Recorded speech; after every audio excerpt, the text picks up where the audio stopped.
ማደንዘዣ መርፌ እየተወጋው ነው ሞታው ቤተክርስቲያን ስንዱም መቤት ናት ማንንም እየተነሳ እንደሚያቀርሽባት አይደለችም ቤተክርስቲያን ወጣትነትን እንዴት ትገልጸዋለህ ወጣቶች ልባቸውን ማዳመጥ አለባቸው እኔ ሰው እንዳለኝ አላስብም ነበር ግጥም እንደሚሸጥ አቃለሁ ትልቁ ቁንጅና ኃጢያት የሌለበት ማንነት ነው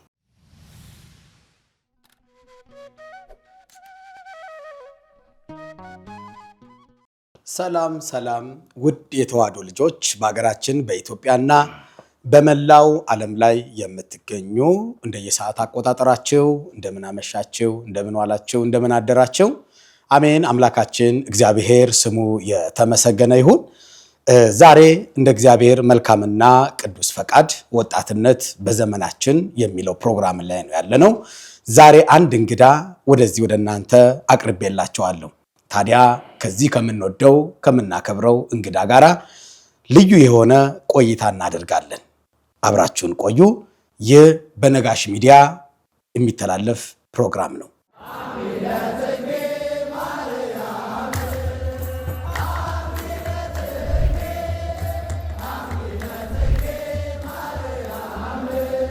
የጥቅምት ስንብት የወራ ህዳር መዓዛ ዘመነ ጽጌ ሁለቱን አያይዛ መስከረምን ሸኘናት የሙታንሳ አባቶችን አደራን አስይዛ የተዋህዶ ልጆች በሚቆጠር ዕድሜ የማይቆጠር በረከት ስጡት ይሰጣችኋል ሲሰጥ ለማያልቅበት ልጆቻችን በአቶቻችንን ጨርሱ የሚለውን የሙታንሳ ገዳም አባቶቻችንን ድምፃቸውን አትርሱ የመናንያኑ ተማጽኖ ዛሬም ይሰማል እናም ዘንድሮ ገዳማውያኑ ክረምቱን በጎርፍ ሳይወሰዱ በወጨፎ ሳይመቱ እንዲያልፉ በአታቸውን እንገንባ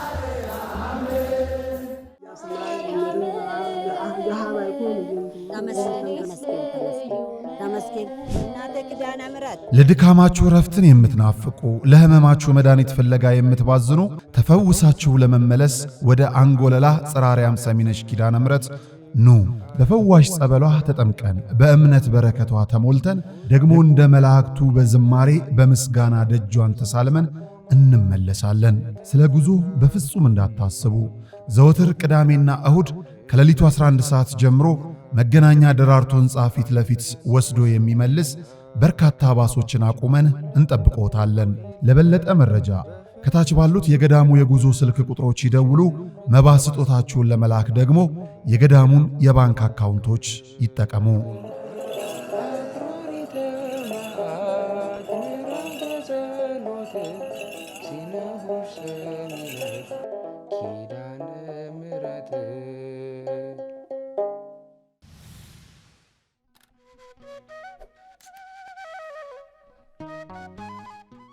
መምህር እንኳን በሰላም መጣ እንኳን ሰላም ቆያችሁ መምህር ዳኒ እንግዲህ እንደሚታወቀው ይህ ፕሮግራማችን ወጣትነት በዘመናችን የሚል ፕሮግራም ነውና እንግዶችን እየጠራን እንግዶችን ያቀርብን ከወጣትነት ህይወት ጋር የተያያዘ ሐሳቦችን የምናወራበት ፕሮግራም ነው ብዙ ወጣቶችን እየጠቀመ ያለ ብዙ ወጣቶች ከዚህ ፕሮግራም ያተረፉበት ያለ ፕሮግራም ነውና ፕሮግራሙ አጠቃላይ ወጣት ላይ የሚያጠነጥን ፕሮግራም ነውና በድጋሚ እንኳን በሰላም መጣለን እንኳን ሰላም ቆይኸኛው እድሜውን ያለፍኩት አልመሰለህም የወጣትነት ምናልባት ለወጣቶች ጠብ የሚል ነገር ካለ ነው እንጂ ያው በርግጥ አድማጭ ተመልካቾቻችን ያው ትልቅ ነኝ እድሜ ሄዷል እያለ ነው እኛ ግን አይመስልንም እናንተ አይታችሁ ፍረዱ ስለዚህ ዛሬ ይሄ ልዩ ቆይታ የምናከብረው ከወንድማችን ከመምህር መታሰቢያ ደምሴ ጋራ ነው ቆይታ የምናደርገው ምናልባት የመጀመሪያውን ምን ጀምረው ሁሉም እንግዶች ሲመጡ ምን ጠይቀው የተወለዳችሁ የታደጋችሁ የተማራችሁ የሚለው ነውና አንተ ደግሞ በእነዚህ ውስጥ አልፈ እስከ ማስተማር ድረስ ደርሰሃል በዓለማዊው በመንፈሳዊና እስኪ ስለዚህ ነገር የተወሰነ ነገር ብትለን መጥዬ የተወለድኩት ደቡብ ወሎ ክፍለ ሀገር ወሬሉ በመትባል ጥንታዊትና ታሪካዊት ከተማ ነው ወሬሉ የአፄ ኃይለ ሥላሴ ማን ነው የአፄ ምኒልክ ሶስተኛ ቤተ መንግስት የተሰራባት ከዛ በፊት ተክለ ጻድቅ መኩሪያ በጻፉት መጽሐፍ በመካከለኛው ኢትዮጵያ ዘመን ከናጼና ኦድ ዘመን ጀምሮ የአጼ ዳውድ ቤተ መንግስት የተሰራበት ግራኝ ያቃጠለው መካነ ስላሴ ባለ 16 መንበር በጣም ትልቅ ቦታ የነበረ እሱ ያለባት የወይብላ ማርያም ጥንታዊ ቤተክርስቲያን ያለባት በሁለት መንታ ተራሮች መካከል ብቻዋን ያለች ነፍሳቸውን ይማርና በረከታቸው ይድረሰንና አባ መፍቀሬ ባህታዊት ወይብላ ማርያም የሚሏት ጥንታዊ ቤተክርስቲያን ያለባት የንጉስ ሚካኤል ሚስት ማናለብሽ የነበረችባት አጼ ምኒልክ አብረዋቸው ከኖሩ ሁለት ትዳራቸው የወይዘሮ ባፈናና የወይዘሮ ማናለብሽ ቦታ የነበረች ጥንታዊትና ታሪካዊት ቤተክርስቲያን ናት። ይቺ ቦታ ንግስተ ነገስታት ዘውዲቱ ክርስትና የተነሱባት ደብረ ንግስት ማርያም ያለችባት አጼ ምኒልክ በራሳቸው እጅ በራሳቸው ገንዘብ በራሳቸው ፈቃድ አሁን ባለበት ደረጃ ያሳነጹት የደብረ ሰላም ቅዱስ ጊዮርጊስ ቤተክርስቲያን የታነጸባት የአጼ ዮሐንስና በአጼ ዮሐንስ አስታራቂነት ንጉስ ተክለ ሃይማኖትና ንጉስ ሚካኤል የታረቁባት አሁንም በራሳቸው በአጼ ዮሐንስ አስታራቂነት ንጉስ ሚካኤልና ንጉስ ምኒልክ የታረቁባት የሀገር ድርና ማግ የተሰራባት በተለይ በአድዋው ጦርነት ጊዜ ሃይማኖት ያለው ለሃይማኖቱ ትዳር ያለው ለትዳሩ ልጅ ያለው ለልጁ የሀገር ስሜት ያለው ሁሉ በአንድነት ከቶ የተገኘባት በአጼ ምኒልክ መዋጅ እንደተነገርነው እስከ ጥቅምት እኩሌታ ድረስ ወረኢሉ ከተላግኝ ብለው ያወጁባትና የተገናኙባት ጥንታዊትና ታሪካዊት ስፍራ ናት። የተወለድኩት እዛ ነው። ያደግኩትም የመጀመሪያ ደረጃ ትምህርቴንም የተማርኩት በልዕልት የሽመቤት ትምህርት ቤት ነው።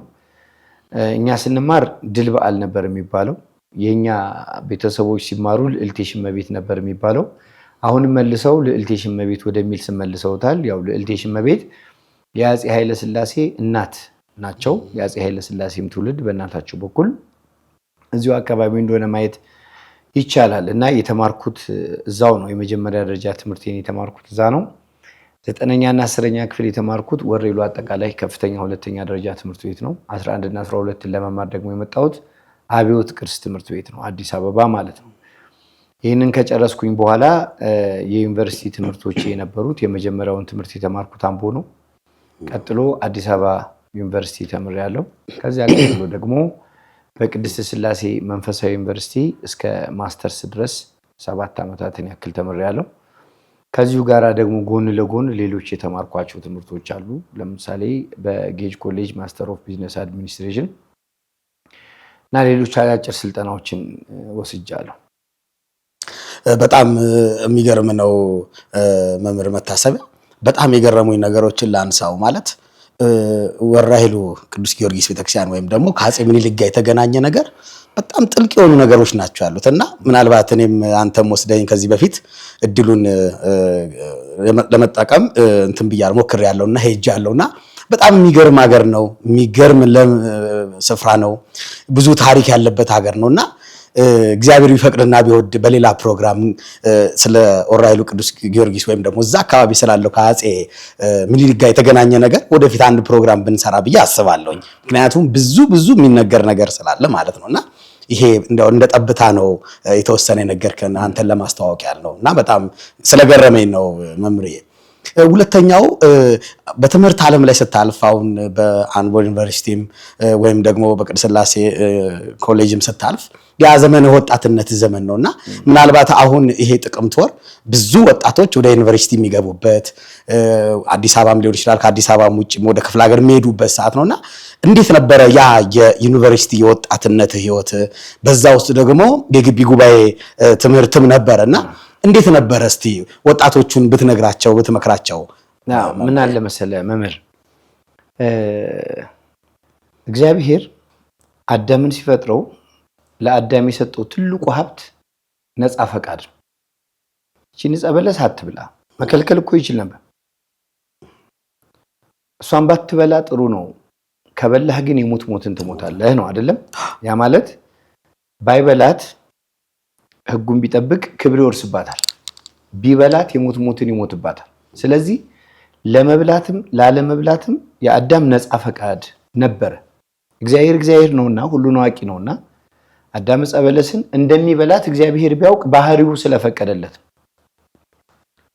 ለአዳም ግን ከእግዚአብሔር ጋር ተስማምቶ ለመኖር የሚጠበቅበት ነፃ ፈቃዱ ነው እንጂ አንዲት ከርስ የማትሞላ ክልክል ተክል ከሌላው የተለየች እኮ ስለሆነች አይደለም። ጣዕሟም አይደለም የጣለው የፍሬዋ መልክ የመልኳ ማማር አይደለም። አዳምን በቃ እግዚአብሔር አድርግ አታድርግ የሚል ህጓን ብቻ ህግ እንደሰጠን ለማጠየቅ ነው። በኋላ ህገ ልቡና ገብቶበታል። ቀጥሎ ህገ ኦሪት ገብቶባታል። ቀጥሎ ህገ ወንጌል ተሰጥቶባታል። ስለዚህ ነፃ ፈቃድ ነው ዋናው ልልህ ፈልጌ። በወጣትነታቸው ዘመን በዩኒቨርሲቲ ቆይታ እግዚአብሔርን ፍለጋ ከቁርሳቸው በፊት ከእንቅልፋቸው ቀንሰው አብነት ትምህርት ተምረው ድቁና ተሹመው ቅስና ተሹመው በከበረ ስርዓት ኖረው እግዚአብሔርን እያገለገሉ ያሉ ብዙ ቀሳውስት ወጥተዋል። እዛው በዩኒቨርሲቲ ቆይታቸው አስቀድሞ የአብነት ትምህርቱ የነበራቸው መጽሐፍት ቤት ገብተው መጋቢ አዲስ ተብለው የመጽሐፍት መምህራን ሆነው ተመርቀው ወጥተዋል።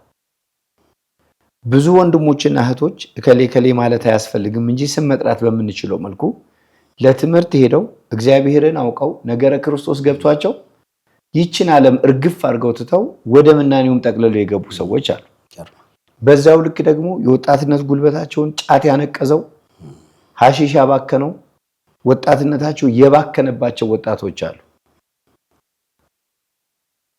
ሰው ሆነው ሄደው ሰው ላለመባል የሚያበቃቸው ደረጃ ላይ ደርሰው የተመለሱ ሰዎች አሉ። አንዳንዴ አለመታደል ሲመጣ ከእንስሳት የሚያሳንስ ግብር ከሰውነታችን ላይ ይለቀማል። ይሄ ከባድ ነው። ቤተሰብ ያለቀሰበት ወጣትነት አለ። የባከነ ህይወት አለ። እያየኸው የባከነ በገመድ ተሰቅሎ የሞቱ ያጋጥሙሃል። ቡና ቤት የቀሩ ያጋጥሙሃል። መጫወቻ የሆኑ ሰዎች ያጋጥሙሃል።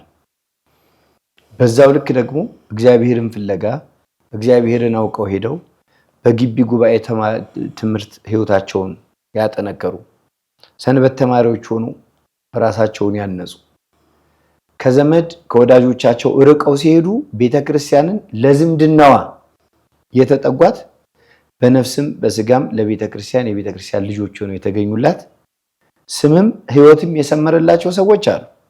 ከነዚህም መካከል ደግሞ ጀምረው የሚያቋርጡ ሰዎች አሉ። ስለዚህ ሁሉም በቅድስና መንገድ ይሮጣል። ቅዱስ ጳውሎስም ታገኙ ዘንድ ሩጡ ይላል። የሮጠ ያገኛል፣ የሰነፈ ግን ይቀርበታል። ስለዚህ በወጣትነታቸው እግዚአብሔርን ሲያከብሩ ያየናቸው፣ እግዚአብሔርን ሲያመሰግኑ ያየናቸው ያን ጊዜ እንደጀመሩ አሁንም ያሉ አሉ።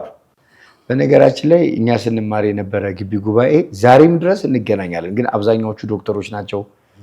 አብዛኛዎቹ ጥሩ ጥሩ ቦታ ላይ ያሉ ናቸው።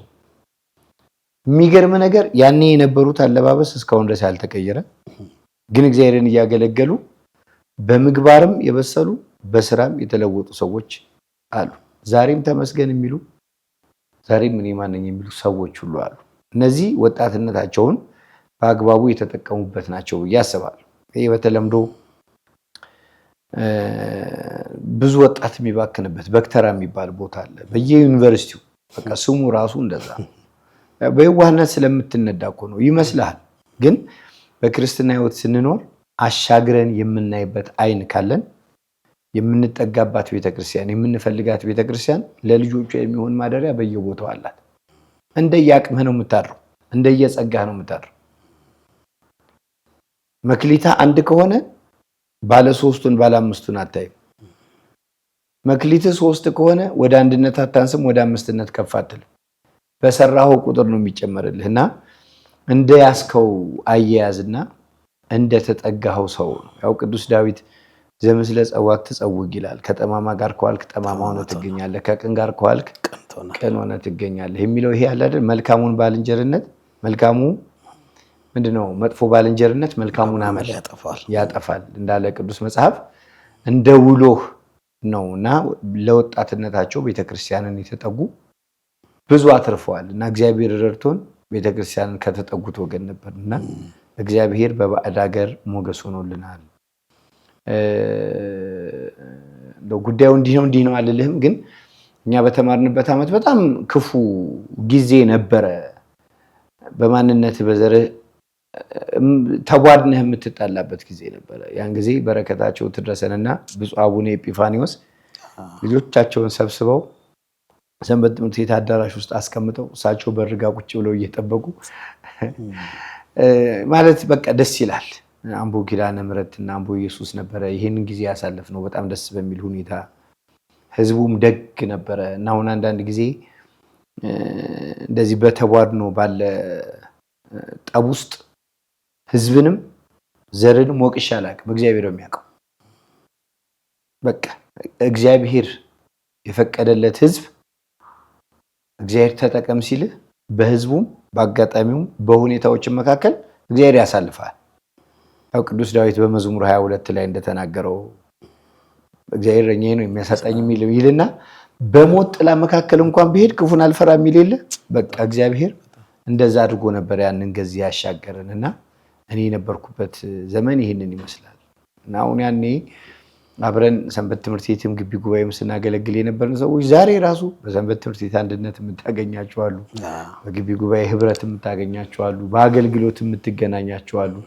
ይገርማል። እንዲህ ሆነን ስንገናኝ የምናወራው የተማርንበትን አልነበረም የተጠራንበትን ጉዳይ ነውና እግዚአብሔር ዘመድ ሊያደርግ ሲፈልግ በእንዲህ አይነት መካከል ያሻግርሃል እና ወጣትነት እንዲባክንም እንዳይባክንም እንድትሰራበትም እንድትሞትበትም ነፃ ፈቃዱ ካንተ ጋር ነውና ወጣቶች ልባቸውን ማዳመጥ አለባቸው። በመጽሐፈ ባሮክ ምዕራፍ 4 ቁጥር 2 ላይ ከሌላ የሚሻል ክብርን አትጣል ይላል መጽሐፍ ቅዱስና የሚሻለው ክብራቸውን እየመረጡ ማደግ አለባቸው። ስለ ጭብጥ ገብስና ስለ ቁራሽ እንጀራ ባይሸነፉ እግዚአብሔርን ቢደገፉ መልካም ነው እላለሁ። መትዬ በጣም የሚገርም ሐሳብ ነው። በነገራችን ላይ በዚሁ አጋጣሚ አድማጭ ተመልካቾቻችን ምናልባት ወደ ዩኒቨርሲቲ የምትሄዱ ወይም ደግሞ ቤተሰብ እንዲምትልኩ ሰዎች በደንብ ልትመክሯቸውና በደንብ ሊገሰጹ ይገባል ብዬ አስባለሁ። አንተ አሁን ካልከው አንፃር ብዙዎቹ ዩኒቨርሲቲ ተጠቅመው የሚወጡ አሉ፣ ተበላሽተው የሚወጡ አሉ። ምናልባት አሁን በየጸበል ብትሄድ ብዙ በቃ አይምሯቸውን የሳቱ ከሱስ የተነሳ ማለት ነው አያውቁም። እዚህ ከተማ እያሉ ከእናት ከአባት ሲለዩ ግን አዲስ ነገር ነው የሚሆንባቸውና ከማን ጋራ ነው የሚውሉት? ጓደኛ መምረጥ ያስፈልጋል። ቅድም ያልከው ነገር ትልቅ ፖይንት ነው። ከክፉ ሰው ጋር የሚውል ሰው ክፉ ነው የሚሆነው፣ ወይም ከቅን ሰው ጋር የሚውል ሰው ቅን ይሆናል እንዳለ ዳዊት ያነሳው ሐሳብ የግድ ጓደኛን ራሱ መምረጥ አለባቸው ብዬ አስባለሁኝ።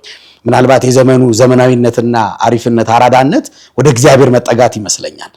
ኪዳን ማድረስ፣ ቅዳሴ ማስቀደስ፣ ዕለት ዕለት ቤተክርስቲያን መመላለስ ይመስለኛል ወጣትነት እንጂ እንዲያው ዘመናዊነት ነው በሚል ብቻ ሌላ ሱስ ገብቶ ህይወታቸውን ባያበላሽ። እናት አባት ስንት ዋጋ ከፍለው ነው እስከ 12ኛ ክፍል ያስተማሯቸውና እናት አባትን ዞር ብለው ቢመለከቱ ጥሩ ይመስለኛል። አንተ ከዚህ ላይ ካነሳው አንፃር ምናልባት እዚህ ላይ የምትጨምረው ሐሳብን መትዬ ካለ እስቲ። እና እንግዲህ ያው ጋቢ በየፈርጁ ይለበሳል ይባላል። እኔ የምነግርህ ያለፍኩትንና ያየሁትን ነው። ሌሎች ደግሞ ያዩበት መንገድ ይኖራቸዋል። ብዙ ተማሪ ዩኒቨርሲቲ ሲገባ ለምን ጫት ትቅማለህ ብትለው ምክንያት የሚያደርግልህ ጥናት ነው። ግን ያ በየትኛውም ሳይንስ ብናይ የሆነ በቃ ኤክስትራ ነገር ወደ ውስጥ ሲገባ አዲስ ባህሪ አብረህ ትለምዳለህ። እነዚህ እጽዋት አመል ይለውጣሉ። እንዲህም ሆነ የምታገኙ እውቀት ቁንጽል ነው፣ ለፈተና ብቻ ነው የምታገኘው። አብሮ ስለማይኖር አብሮ ስለማይዋሃድህ የተማርከውን ትምህርት ራሱ ኪሳራ ያደርግብሃል። መረጃው አለ፣ በዲግሪም ይሁን በምን ተመርቀህ ወጥተህበታል፣ ግን እውቀቱ የለህም። ምክንያቱም በእነዚህ እየተደገፍክ ያገኘው ነው። ሱስ ነው፣ አይለቅህም። ከወጣህ በኋላ ደግሞ ባካና ያደርጋል፣ ያባክናል። ስራም ቢኖርህ ለስራህ ለማንነትህ ታምነህ አይደለም የምትኖረው። ከሱስ ጋር ተያይዞ ለሚመጡብህ ነገሮች ተጨማሪ ምንዳ ከሰው የምታገኝበት ሌላ ህይወት ይሆንልሃል። አሁን ይሄ ስለ አንዱ ነው የምናወራው፣ ጫት ስለሚባለው። ስለ ሐሺሽ ብናወራ ደግሞ እነሱ የሌለን ነገር እንዳለ አድርገህ እንድታስብ የሚያደርጉ አመልህንም የሚለውጡ ሌሎች ደግሞ ጉዳታቸው የሚከፋ ይሆንብሃል። ስለዚህ እግዚአብሔርን ትረሳለህ፣ ቤተሰብህን ትረሳለህ፣ ማንነትህን ትተዋለህ። ያድሮ ፈሪሃ እግዚአብሔር ያስዋበው ፈሪሃ እግዚአብሔር ያደመቀው እግዚአብሔርን ፈርተህ የምትከብርበትን ኑሮ አታገኘውም። እንደ ቀልድ የለመድከው ነገር ለመውጣት ብዙ ዓመት ወደኋላ ይወስድሃል እና ከባድ ነው የሚሆነው። በወጣትነት ትልቁ ፈተና ያው ይታወቃል። ኦርቶዶክሳዊ የጾታ ትምህርት ይሰጣል። ከእግዚአብሔር ጋር መነጋገር ይቻላል። በተአቅቦ በእጮኝነት ጊዜ በከበረ ትዳር ከብረህ መውጣት ትችላለህ። የሚከብድ ነገር የለውም። ስለዚህ ቤተክርስቲያንን ቢጠጓት ለህይወታቸው ሁሉ የሚሆን በጎ ምክር ከቤተክርስቲያን ይወስዳሉ። በህሊናቸው ለሚፈጠርባቸው ጥያቄዎች ሁሉ በጎ ሐሳቦች ከቤተ እግዚአብሔር ይቀበላሉ። ቤተክርስቲያን ስንዱም መቤት ናት። አሁን ዝም ብለን በየአጋጣሚው ስናይ ማንም እየተነሳ እንደሚያቀረሽባት አይደለችም። ቤተክርስቲያን የማያውቋት ናቸው እንዲሆኑ ከሩቅ ሆኖ የሚሳለሟት ናቸው። በቤተክርስቲያን ላይ እንዲህ አይነት ነገር የሚያመጡ ቤተክርስቲያንን ካያት ለእያንዳንዳችን የሚሆን መኖሪያ አላት። ኢየሱስ ክርስቶስም እኮ ተናግሯል። በአባቴ ቤት ብዙ መኖሪያ አለ ብሎ የለ? ቤተክርስቲያን የማን ቤት ነች? ስለዚህ ቤተክርስቲያንን ስንፈልግ እንደየአመላችን፣ እንደየጸጋችን፣ እንደየተሰጠን ጸጋ እንዳለን አገልግሎት መጠን የምንኖርባት ሰፊ መኖሪያ በቤተክርስቲያን ውስጥ አለ እና ጥቂት ትዕግስት፣ በዛ ላይ እግዚአብሔርን ቢያዳመጡ እንዴ እሳት እኮ ዳዊት ደጋሚ ሴቶች ነበሩ። ክርስትናው ብቻውን የጠበቃቸው ውዳሴ ማርያም፣ መልካ ማርያም፣ መልካ ኢየሱስ በቃላቸው አጥንተው ህይወታቸውን በሙሉ በጸሎት ያደረጉ እኮ መልካም ልጆች አሉ። ይህንን ስታይ እንደውም በቤተ ክርስቲያንና በወልድ ልጆቻቸው ላይ ተስፋ እንደማንቆርጥ የሚያደርገን አንዱና ትልቁ ምክንያት ይሄ ነው። ስለዚህ ወጣትነት ትልቁ ለወጣትነት ትልቁ ቁልፍ ነፃ ፈቃድ የሚባለው መክፈቻ እጅ ላይ ነው እና ያንን ቢጠቀሙ ብዙ ያተርፋሉ እና እግዚአብሔርን ተደግፎ ሁሉ ደግሞ ይቻላል። ለእግዚአብሔር የሚሳነው ነገር የለም። ስለዚህ ልብህን ለእግዚአብሔር መስጠት የቻለ ሰው፣ ልቡን ለእግዚአብሔር መስጠት የቻለ ሰው ለህይወቱ እንቆቅልሽ፣ ለጥያቄዎቹ መልስ፣ ለችግሩ መፍትሄ ከእግዚአብሔር ዘንድ አያጣም፣ አይቸግረው እና እንደዚህ አድርገው ያስቡት መልካም ነው። በጣም ልዩ መልእክት ነው። እንግዲህ አድማጭ ተመልካቾቻችን መምህር መታሰቢያ እንደተናገረው ወደ ዩኒቨርሲቲ ሄዳችሁ ሰዎች በግቢ ጉባኤ በቤተክርስቲያን እንድታሳልፉ የሚል ልዩ ጥልቅ የሆነ መልእክት ነው። እግዚአብሔር ያክብርልን። ወደ ሌላው ደግሞ መለስ ስንበል እስቲ መምህር መታሰቢያ እኔ በጣም ነው የምወደው ማከብር ለብዙ ዘማሪያኖች አሁን ካለ ከማስተማሩ ከሌላው አገልግሎት ውጪ ደግሞ በግጥምና ዜማም ደግሞ እናቀሃለን በቅርበትም እናቀ ሰዎች ማለት ነውና ለማን ግጥምና ዜማን ሰጣል? ምንስ የሚል ደርሳል? እኔ አንድ ማስተዋወሰው ለዘማሪ ዲያቆን በስፍቃድ አንዳርጋቸው በወንጌል የሚል አንድ መዝሙር እናምናለን እኛ በወንጌል የሚል ያንተ ስራ ይመስለኛል እንደው ካልተሳሳትኩኝ ማለትና እንደነዚህ እንደው ረስቻቸው ነው እንጂ በጣም ግጥምና ዜማ ለብዙ ሰው ሰጣል። እንደው በከፊል እንደው ታስታውሰን።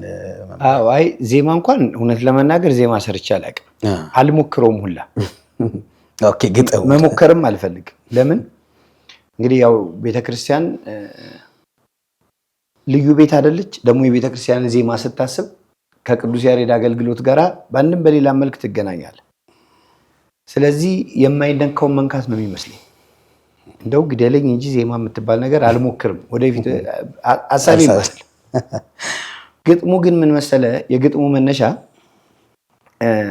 ግጥም እንደሚሸጥ አውቃለሁ እንደሚሸጥ፣ ግን ለዘማሪያን መስጠት ስፈልግ እንደማያውቅ ሆኜ ነው መስጠት የምፈልገው። ለምን ያንተ ሐሳብ እግዚአብሔር ፈቅዶልህ አምላካችን ተቀብሎት እግዚአብሔርን ማመስገኛና ለሰዎች እግዚአብሔር መለመኛ ከሆነ ከዚህ የበለጠ ድል ምን አለ? ሄደህም እኮ የምትሰብከው ይሄ እንዲመጣ ነው። ስለዚህ ይሄንን ስለማስብ ግጥም ለፈለጉ በተለይ አዳዲስ ወደ ዝማሬ ለሚቀላቀሉ ሰዎች ባግዛቸው ደስ ይለኛል። የስቱዲዮ ወጪ ያለባቸው የመሳሪያ ምናምን ወጪ ይኖርባቸዋል እና ያው ብዙዎቹ የመዘመር ፍላጎት የሚኖራቸው፣ ከዚህም በላይ ደግሞ አሁን አንዳንድ መዝሙሮች ላይ ዶግማ ሲጣስታ ያለ፣ ቀኖና ሲጣስታ ያለ፣ ያው ከምንፍቅና ያልተናነሰ የግጥም ሐሳብ ያለባቸው ግን መዝሙራት አሉ። አንዳንዶቹ ደግሞ በእናታቸው ዘፈን በአባታቸው መዝሙር የሆኑ ነገሮች ትሰማለህ። አንዳንዶቹ ደግሞ ከልጅነት ጀምረ እየሰማህ ያደግከውን መዝሙር አንዱ ብድግ ብሎ ስቱዲዮ ገብቶ መዘመር ስለቻለ ብቻ ሲያኝክብህ ሲያጨማልቅበት ማንም ይሁን ማን በቃ እኔ ልጅነቴ እንዲበላሽ አልፈልግም። ከልጅነት እስካሁን እየሰማሁ ያደግኩትን መዝሙር ማንም አውቃለሁ ባይ ማንም ሰለጠንኩ ባይ እንዲነካብን አንፈልግም። በቃ መዝሙር እኮ እንደ ቅርስ ነው። አሁን እንደ ቸርነት የሚለው መዝሙር እንዴት አድርገህ ሪሚክስ ታደርገዋል? እንዴት ይሆናል? ጸሎት ሆኗል እኮ ያድጎ ጸሎት ሆኗል። እግዚአብሔርን መለመኛ ሆኗል። እንዴት ሲኖዶስ ወስነው ጸሎት ይጸለይበት ብሏል። በሲኖዶስ ደረጃ አሁን ይሄ እንደ መዝሙር ሆኗል። በቃ ማመስገኛ ነው። ሞተሃልና ስለኔ ጌታ ሆይ አይሁድ አማጽያን ሰቀሉ ሆይ እነዚህ በቃ ህይወትህ ናቸው። እያንዳንዱ ክርስቲያን በኑሮ የሚያውቃቸው ሲሰማቸው የኖሩ መዝሙሮች ናቸው። የነ መሪጌታ ፀሐይ መዝሙር ተመከር ሰው የሚል እነዚህ ስብከትም እኮ ናቸው። እኔ አሁን ጠፍተው ይሆን እንጂ አላቅም። አንድ ባለ በገና አመሰግንህ ዘንድ እነሳለሁ በኩለ ሌሊት እንዳመሰገነህ ነብዩ ዳዊት በመዝሙር 118 የሚል ግጥም አውቃለሁ። እኔ ይሄ ህይወቴ ነው፣ ደስ ነው የሚለኝ እና እነዚህን በቃ የምትሰማቸው እግዚአብሔርን እያመሰገንክ የምትኖርባቸው ከልጅነት እስካሁኑ ማንነት ድረስ የኖርክባቸው ህይወትህ ናቸው። እነዚህን በቃ ማንም እንዲነካብኝ አልፈልግም። እውነት ለመናገር ማንም ይሁን በተለይ ከቅርብ ወደዚህ እንደዚህ አይነት ነገር ተጀምረዋል። በቃ እነዚህ አሁን የራሳቸው መዝሙር ቢያረጉት ይሻለኛል የነበረውን ከሚና። ስለዚህ እኔ አሁን የምፈልገው ምንድነው በቃ ቀኖናውን ያልጣሰ ዶግማን ያላፈረሰ ለግጥም የሚሆን ሐሳብ አዘጋጅቶ መስጠት ብቻ ነው። ይሄ ነው መነሻዬ። ለዲያቆን በሱ ፈቃድም ራሱ እኔ ግጥም ጸሐፊ እንደሆንኩ ያወቀው እኔ ነግሬው ነው ማለት የት ነው ወሬሉ ይዘነው ሄደን አንድ ጊዜ ለአገልግሎት ባይ ዘ ዌይ እኔ ደስ ይለኛል የበሱ ፈቃድ አገልግሎት ደስ ይለኛል። በተለይ የንግስ መዝሙሮችን የሚዘምርበት መንገድ ምናምን ደስ ይለኛል እና ወሬሉ ሄደን ስንመጣ እውነት በጣም ነው ያስደሰተኝ አገልግሎቱ እና ስንመለስ በቃ የሚቀጥለው መዝሙር ስታወጣ የመዝሙር ግጥም እኔ እሰጥሃለሁ አልኩት። ያው ሪማይንድም አላረገኝም ያኔ ብዙም አንተዋወቅም ከበሱ ጋር እና ከዛ የሆነ ቀን መጥቶ ጠየቀኝና ጽፌ ሰጠሁት። እኔ ደግሞ ስጽፋቸው ያው ተመልካች አለ አይደል ሳንሱር የሚያደርግልህ መኖር አለበት። ሊቃውንትም ያዩታል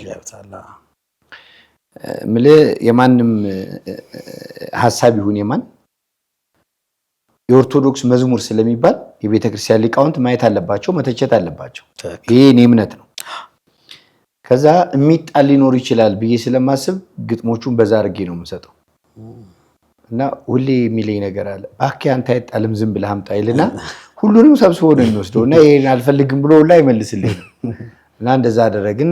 በሱ ጋር እንደዛ ነው። በተለይ አሁን በወንጌል የሚለው ልክ በወንጌል በጣም የሚገርም አሁን ላይ በጣም እየተደመጠ ነው። የቅድስት አርሴማ መዝሙር ራሱ የአርሴማ ነኝ አርሴማ የሚለውን ዜማው የህዝብ ሆነ የለ እሱ ላይ አሁን ግጥሞቹ ተቀይሯል።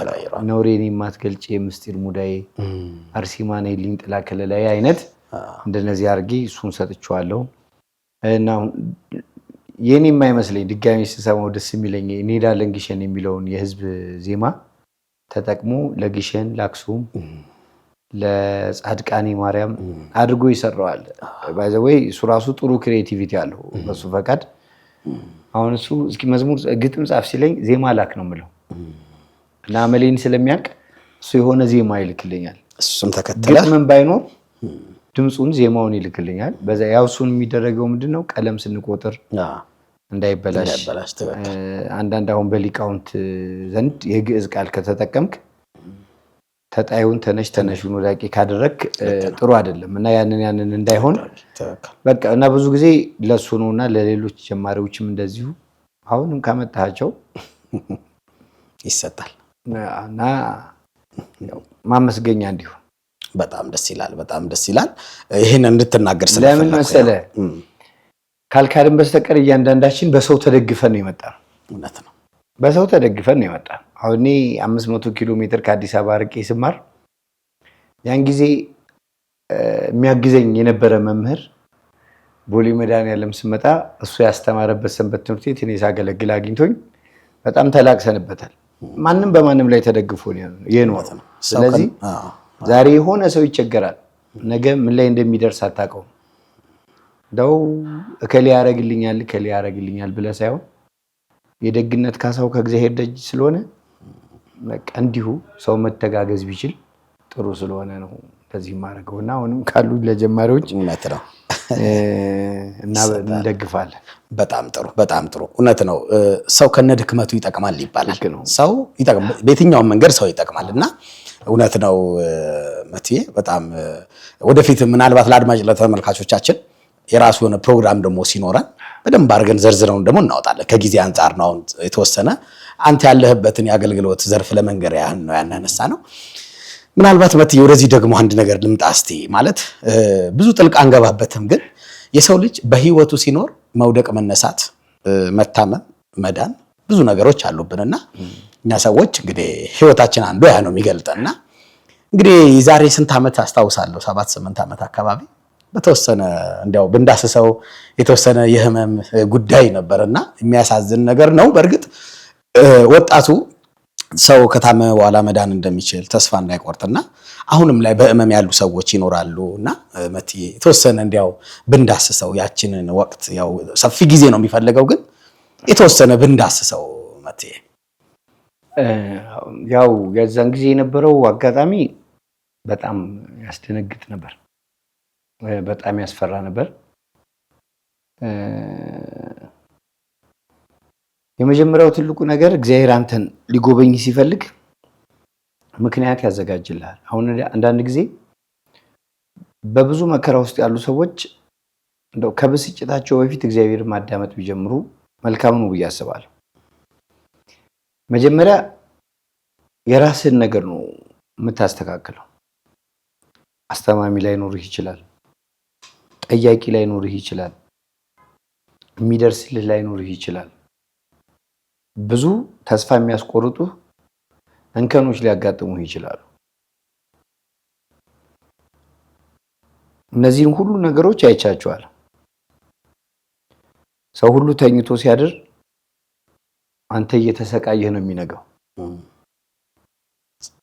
ለሰው ሁሉ ፀሐይ ሲወጣለት አንተ ይጨልምብህና ትተኛለህ። እንደገና ሰው ሲተኛ አንተ ብቻህን ታድራለህ። ከባድ ነው ይሄ። በተለይ ቤተሰብህና ቅርብህ ያለ ሰው በጣም ይቸገርብሃል። አንተም ትሳቀቃለህ። እንዲያርጉልኝ አንሱኝ ማለት ትሳቀቃለህ። በዚህ ጊዜ መጀመሪያ የሆነው አስታውሳለሁ፣ ቀኑን ሚያዝያ 23 ቀን ነው፣ የቅዱስ ጊዮርጊስ በዓል ዕለት። የቅዱስ ጊዮርጊስ ታቦት ወጥቶ ምህላ ተደርሶ እዛ ያሉ አረጋውያን አባቶች አሁንም ድረስ ደሞዛቸው 400-500 በወር ቢከፈላቸው እነዚህ አባቶች እንደው እውነት ለመናገር ደግ ናቸው። ማንም ቢሆን አንተም ሄደህ በጸሎት አስቡኝ ብትላቸው በእያንዳንዱ ምህላ አይረሱ።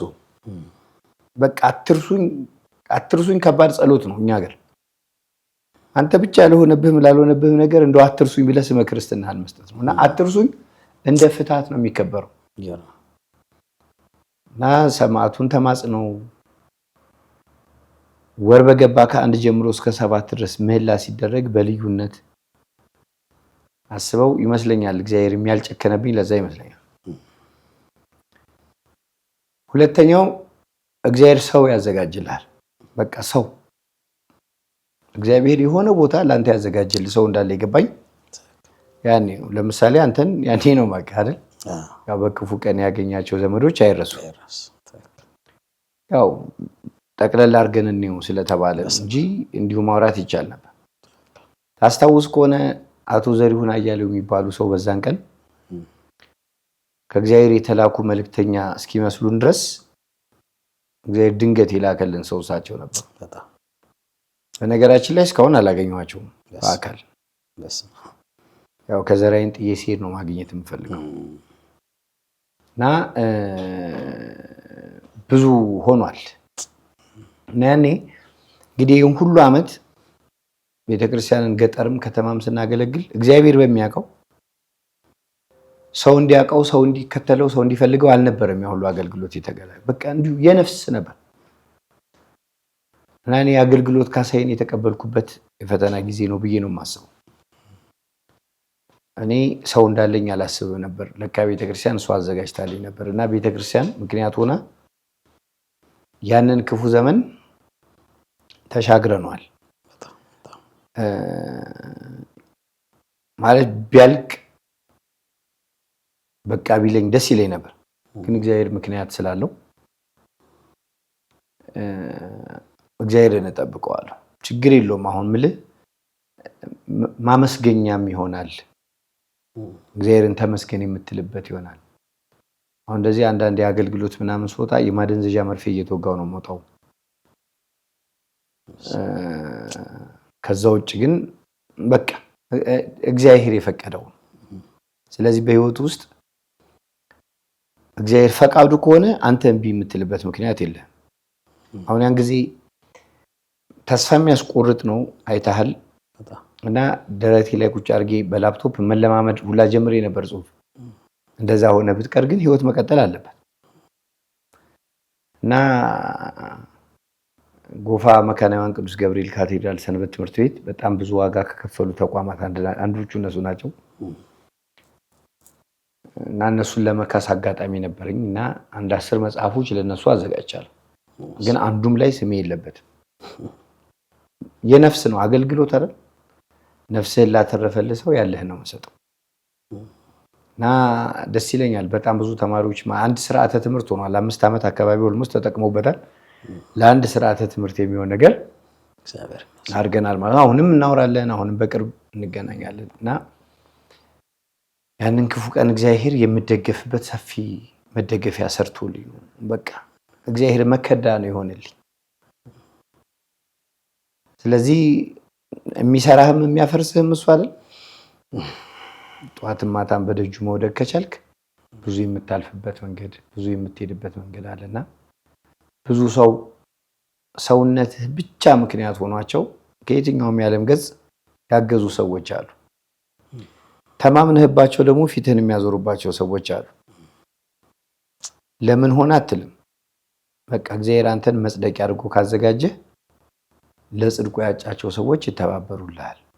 እና የሆነው ነገር ያ ነውና እግዚአብሔር ይመስገን። እዚህም የነበረው ነገር ጥሩ ነበር። ያን ያህል ጊዜ የሥራ ቦታዬን ለሌላ ሰው አልሰጡትም።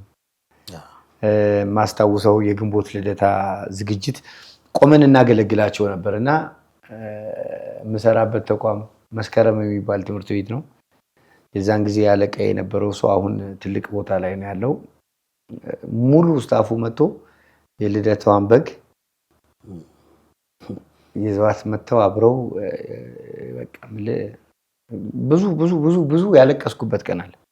አሞኝ ካለቀስኩበት ቀን ግን ደስ ብሎኝ ያለቀስኩበት ቀን ይበዛል። ማለት ደስታ እንትን ነውና እግዚአብሔር እንደው እንዴት ቢመለከተኝ ነው ለካ እግዚአብሔር ይፈልገኛል ማለት ነው። እና እየቀጣኝ ሳይሆን እየባረከኝ ነው ማለት ነው ብዬ እንዳስብ ያደረገኝ ብዙ ቀን አለ። ብቻ ምን ልልህ ፈልጌ ነው፣ ወጣትነት ወደ ጉልምስና መቀየሩ አይቀርም አይደል? ጨለማም ብርሃን ይወጣበታል፣ ብርሃንም ይጨልማል።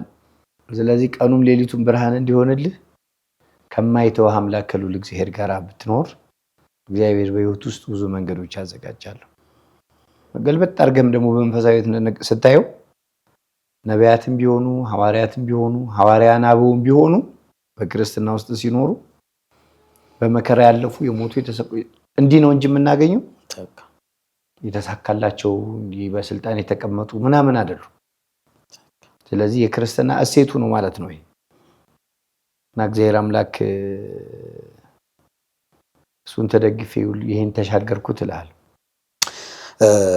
እመትዬ በጣም የሚገርም ነው። ወደኋላ ወሰድከኝና የሆነ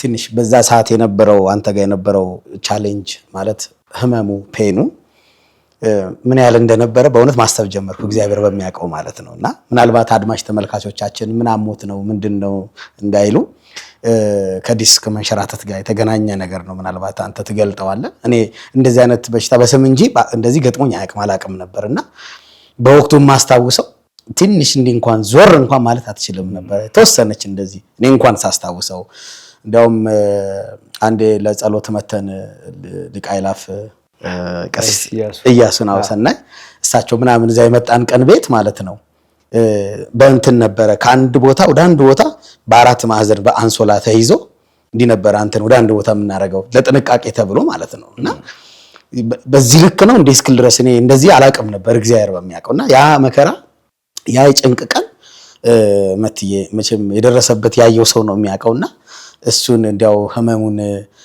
ማነው በሽታውን ያለውን ነገር እንዲያው አድማጭ ተመልካች ከጠየቁ ድንገት እኔ እንዳላዛባው ብዬ ነው ምን እንዳለውና እቺን ነገር እንድትገልጥልን። ሁለተኛው ደግሞ እዛው አያይዘልኝ እኔ በወቅቱ አንድ ዝማሬ ማስታውሰው በተለይ አረሳውም ያንነት የሚለው ያንተ ያ የህመም ጊዜ ነበርና በቃ በህይወት ያው የትም ቦታ ስሰማው ማስታውሰው መዝሙር እሱን ነው።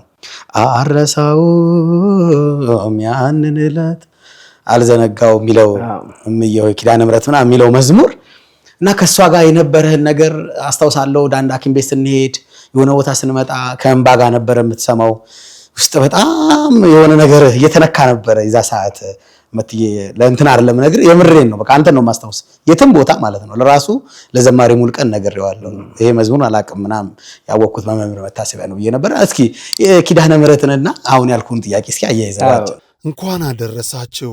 የጃንደረባው ጉዞ ወደ ቅድስት ሀገር ኢየሩሳሌም የዮድ አቢሲኒያ አስጎብኚና የጉዞ ወኪል ከነጋሽ ሚዲያ ጋር በመተባበር ልደትን በኢየሩሳሌም ምዝገባ ጀምረናል። ያሉን ቦታዎች ጥቂት በመሆናቸው ፈጥነው ይመዝገቡ። እንግዲህ አሁን ያለንበት ቦታ ቤተልሔም ቅድስት ቤተልሔም ነው። እመቤታችን ቅድስተ ቅዱሳን ድንግል ወላዲተ አምላክ በእንግዶች ማረፊያ ስፍራ አልተገኘላትም። ለዓለም ቤት የሰጠ መድኃኔዓለም ቤት አጣ። በእንስሳት መካከል አድግና ላም ትንፋሽ እየገበሩበት የኔና የናንተ አምላክ የኔና የናንተ ፈጣሪ በዚህ ስፍራ ላይ ተወለደ ማለት ነው። በኢትዮጵያዊ መስተንግዶ ዮድ አቢሲኒያ ለበረራው ደግሞ የኢትዮጵያ አየር መንገድን ይዘን ቅድስት ሀገር ኢየሩሳሌምን አሳልመን እንመልሶታለን። ያሉን ቦታዎች ጥቂት በመሆናቸው ፈጥነው ይመዝገቡ። የዘንድሮውን ልደት በኢየሩሳሌም እንዳያመልጦ። ልጆች ለወላጆቻችሁ የምትሰጡት ታላቅ ስጦታ ልብ ይበሉ። እኛ አስጎብኚ አይደለንም። ይልቁንም በቅድስቲቱ ሀገር ያሉትን ቅዱሳን ስፍራዎችን አሳልመን የምንመልሶ ቤተኛው ነን። ዮድ አቢሲኒያ የጃንደረባው ጉዞ ወደ ቅድስት ሀገር ኢየሩሳሌም።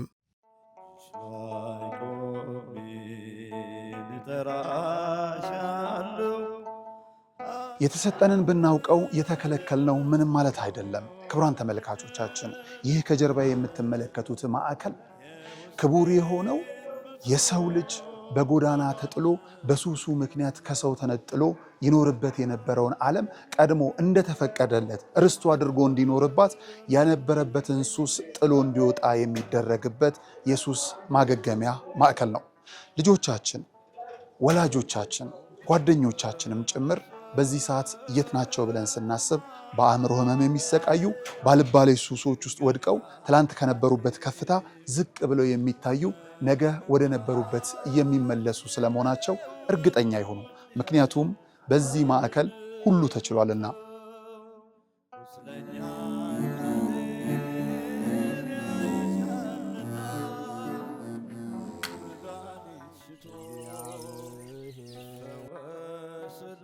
ከምድራዊው ጥበብ ባለፈም የሰማይ አምላክ እውነትን እውቀትን እንዲገልጥላቸው ወደ ነበረ ማንነታቸው እንዲመልስላቸውም ጭምር በግቢ ውስጥ ያሉ ወጣቶች ፈጣሪን የሚለማመኑበት የጸሎት ቤታቸው ነው።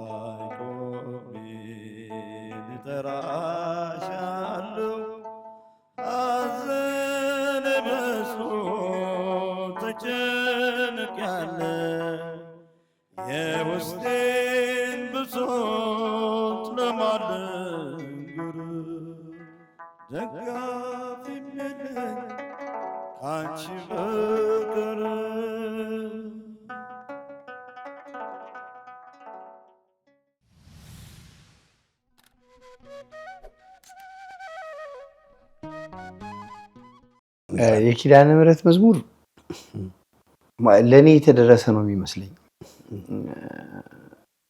ለመሰለ መጽሐፍ ቅዱስ በነገራችን ላይ እንዳትረሳ ተጠንቀቅ እያለ የሚያስተምረን ብዙ ጥቅስ አለ። አሁን ለእስራኤል ከባርነት ቤት ከግብፅ ያወጣህን አምላክን እንዳትረሳ ተጠንቀቅ ይላል። መዝሙረ ዳዊት መዝሙር 40 ቁጥር 9 ላይ የሰላሚ ሰው የታመንኩበት እንጀራዬን የበላ ተረከዙን አነሳብኝ ይላል። እና እግዚአብሔር ያደረገልህን መርሳት ተገቢ አይደለም። አንዳንድ መከራዎች በህይወት ይምጡ ጥሩ ናቸው። እነሱ ካልገደሉህ ያስተምሩሃል።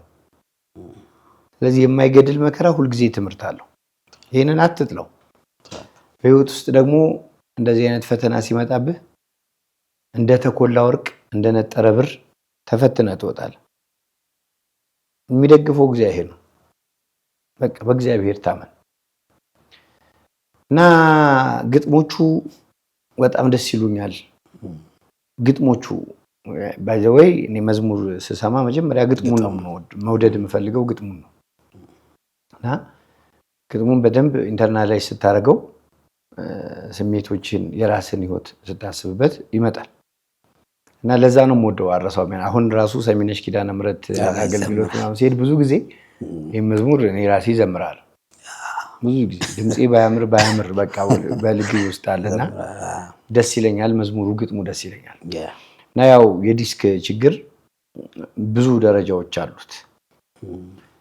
የዲስክ መድረቅና መፈርፈር አለ፣ መንሸራተት አለ፣ ብዙ ነው። አሁን ብዙ ሰው ወገቡን የሚያመውላ ዲስክ ነው ሊልህ ይችላል። አሁን እንደሱ አይደለም። እና በጣም ከባድ ነበር የነበረው። ዲስክ ይደርቃል፣ ዲስክ ይፈረፈራል። ሙሉ በሙሉ በአርቲፊሻል ዲስክ መቀየር የሚፈልጋለ፣ በኦፕሬሽን መስተካከል የሚችላለ እና ከባድ ነበር እኔ ያሳለፍኩት። እና 3 ዲስክ ነበር ማስቀየር የሚጠበቅብኝ። በጣም ከባድ ነው።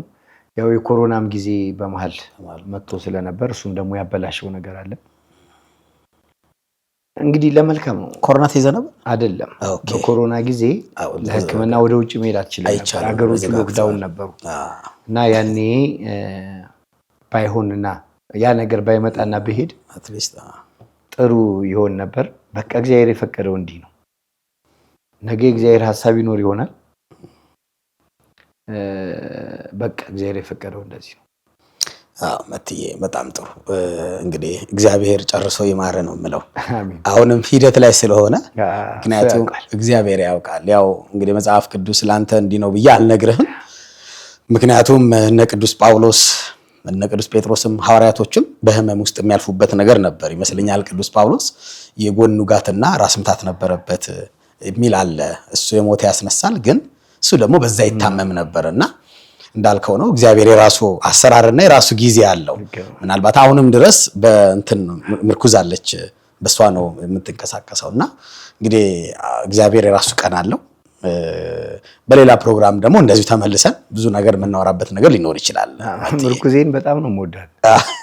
መብርሃንን ነው የምትመስለኝና እሷ አይደለች መመርኮጃ። ምርኩዝ ማለት ያው ቼዱላ ማለት ነው። አድማጭ ተመልካቾቻችን በጣም ደስ ይላል፣ በጣም ደስ ይላል። መትዬስ ከዚህ ደግሞ ወጣ እንበልና ይሄ ፕሮግራም እንዳልኩ ወጣትነት በዘመናችን የሚል ፕሮግራም ነው። እስቲ የተወሰነ ነገሮች ደግሞ ከወጣቶች ጋር የተገናኘ ነገር እናውራ። እስካሁንም እያወራንበት ነበረ። ምናልባት ወጣትነት ምንድነው ወይም ደግሞ ወጣትነትና መንፈሳዊነት እንዴት ማስኬድ ይቻላል? ቅድም ከዩኒቨርሲቲ ጋር የተገናኘ የተወሰነ ነክተነዋል። አሁን ደግሞ የተወሰኑ ሐሳቦችን ማንሸራሸር ስላለብን የነጋሽ ሚዲያ ተከታዮች ያው 70-80% ወጣቶች ናቸው።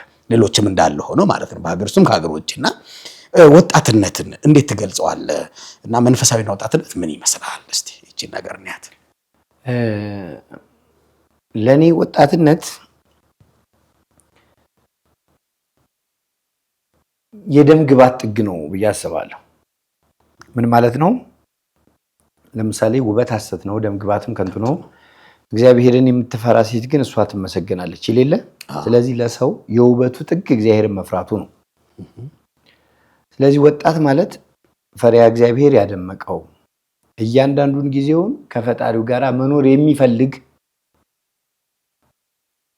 ወደ እግዚአብሔር በየቀኑ የሚጠጋ ነው ብዬ ነው የማስበው። ለዚህ ደግሞ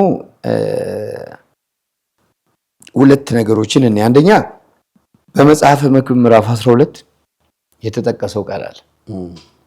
የጭንቀት ቀን ሳይመጣ በጉብዝና ወራት ፈጣሪህን አስብ ነው የሚለው አይደለ? እንግዲህ ይህች ወጣትነት ማለት የጉብዝና ወራት ናት ማለት ነው። ያ ማለት ታግለህ መጣል፣ አሳደህ መያዝ፣ ሰንዝረህ መምታት የምትችልበት የምትፈልገውን ሁሉ መያዝ የምትችልበት ጊዜ ነው ወጣትነት ማለት። እንደውም ጥበበኛው ሰለሞን በወጣትነት ዘመን የሚሰበሰብ ሀብት ለእርጅና ጊዜ ምርኩዝ ይሆናል ብሎ የሚያስቀምጠው ይሄን ነው። ስለዚህ ወጣትነት በእድሜ ከመለካቱ ይልቅ በዘመን ከእግዚአብሔር ጋር የምትኖረው እንደሆነ ይጎላል በመጽሐፍ ቅዱስ እሳቤ። ለምሳሌ ዓመትን ብትቆጥረው አምና፣ ዘንድሮ፣ ከርሞ ብለን ነው የምንቆጥረው። ቀንን ስንቆጥረው ትላንት፣ ዛሬና ነገ ብለን ነው የምንቆጥረው። ዛሬ በሚባለው ቀን እንደ ትላንት ያለፈ ቅድም እንደ ነገ የሚመጣ በኋላ አለን አይደል?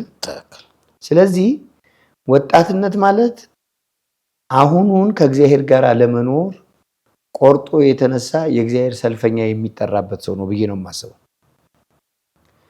በዚህ ሐሳብ የሚኖሩ ሰዎች አያመነዝሩም፣ አይሰክሩም፣ አያጨሱም፣ አይቅሙም፣ እግዚአብሔርን ይፈራሉ። እግዚአብሔርን መፍራት ደግሞ የውበት ሁሉ ጠግ ነው ብለን አልቅድም። ስለዚህ በቤተ ክርስቲያን አስተምሮ ወጣትነት ማለት እግዚአብሔርን ለመፈለግ በእግዚአብሔር ቤት ለመኖር የወሰንበት እድሜ ነው። አሁን ብዙ ጊዜ ከአንድ ከ30 ዓመት ወጣትና ከ70 ዓመት ሽማግሌ ከሁለቱ ብርቱ ማን ነው ብትባል ማንኛውም ሰው የ30 ዓመቱን ሰው ያነሳ ወጣት ነው። በቤተ ክርስቲያን ግን እንዲህ መሆኑን እንጠራጠራለሁ። ለምን መሰለ? የ70 ዓመት ሽማግሌ 18 ሰዓት ጾመው ንስሐ ገብተው ቀኖናቸውን ፈጽመው ቅዱስ ቁርባን ለመቀበል ማህሌት አድረው ኪዳን አድርሰው ሰዓታት ቆመው ቅዳሴ ያስቀድሰው አይቀመጡም፣ አይሰለቻቸው። የ30 ዓመት ወጣቱ ግን ቅዳሴ ለማስቀደስ አቅም የለው። በጾም ሰዓት ምሳ ሰዓት ሳይደርስ ሲመገብ ታየዋለህ። የመጾም የመጸለይ ፍላጎት የለውም። ቤተ እግዚአብሔርን ፈልጎ የሚሄድ ፍላጎት የለውም። ከባድ ነው። እኛ ያለን አይደል ወይ? ወጣቱ እንዲህ ተመልሷል ወይ? እሱ አንጻራዊ ነው። ወጣቱ ወደ እግዚአብሔር ተመልሷል አልተመለሰም፣ እሱ አንጻራዊ ነው። ቤተ ክርስቲያን ስንት ወጣት አላት? ከዛ ወጣት መካከል ስንቱ ቆራቢ ነው? ስንቱ በምን ይገለጻል የሚለው ባልተለካበት ሁኔታ ወጣቱ ወደ እግዚአብሔር ተመልሷል ብሎ ከሚያስቡ ሰዎች መካከል አይደለም። ከፈለክ እዚህ ማህበር ውስጥ ምን አገባህ አንተ ጓርጅታል ልትለኝ ትችላለህ እንጂ አሁን ስንት ሚሊዮን ህዝብ አለ ቤተክርስቲያን ውስጥ? እንግዲህ 60 ምናምን እንደዛ ነው ግምት ነው እንጂ እንደዛ። ቤተክርስቲያኗ ግን ህጋዊ ቁጥር አላት። ልጆቿን እስከ አጥቢያ ድረስ ታውቃቸዋለች። በእድሜ ከፋፍላ ታውቃቸዋለች። በክህነት ከፋፍላ ታውቃቸዋለች። ያንን መረጃ በተጨባጭ ሳታገኝ እንደዚህ ነው ማለት አይቻልም። አሁንም ቢሆን ለሚባክን ወጣትነት የሊቃውንት ድጋፍ ያስፈልገዋል። እየባከነ ላለ ወጣትነት የሊቃውንት ትምህርት ያስፈልገዋል። እየከሰረ ላለ ወጣትነት መፈወሻ የእግዚአብሔር ቃል ከሊቃውንት ዘንድ ማግኘት አለበት። እያልኩ ያለሁት ከሊቃውንት ነው። በቤተ ክርስቲያኗ ስር መሰብሰብ አለብን ብዬ ነው የማስበው። እና ወጣትነት እንደዚህ አድርገን ብናየው ወጣትነት የዘመን ፀሐይ ነው። የዘመን ፀሐይ ሳትጠልቅ ወጣትነትን እንጠቀምበት ብሎ የሚያስብ ሰው እያንዳንዱን የጊዜውን ፀሐይ ከእግዚአብሔር ጋር ማድረግ ከቻለ፣ በቀንም በሌሊትም በብርሃንም በጨለማም የአምላኩን ስም መጥራት ከቻለ ወጣትነቱ እንዳማረበት በጽድቅ እንዳማረ በጽድቅ በቅድስና እንደተዋበ በነፍስም በስጋም ቆንጆ እንደሆነ ይቀጥላል ማለት ነው። በነገራችን ላይ ትልቁ ቁንጅና ኃጢአት የሌለበት ማንነት ነው። ለኃጢአት የማይባክን ሰውነት ነው። ለርኩሰት ቦታ የሌለው ማንነት ነው ብዬ ነው የማስበው። እና ወጣትነትን በዚህ ብናየው ትላንትን የምታሳምርበት ነገህን የምትቀድምበት ነው። ትላንት ጥፋት አጥፍተን ይሆናል። ወደኋላ ተመልሰን የትላንቱን ጥፋት በመኖር አናስተካክለው፣ በንስሐ ግን ማሸነፍ እንችላለን። የትላንቱን ስህተትህን በዛሬ ንስሐ ልታጥበው ትችላለህ። ነገ ግን የማይመጣ ቀን ነው። በነገራችን ላይ ሁልጊዜ ነገ እያለ ነው የምንኖረው። ነገን ግን ያገኘ ማንም ሰው የለም።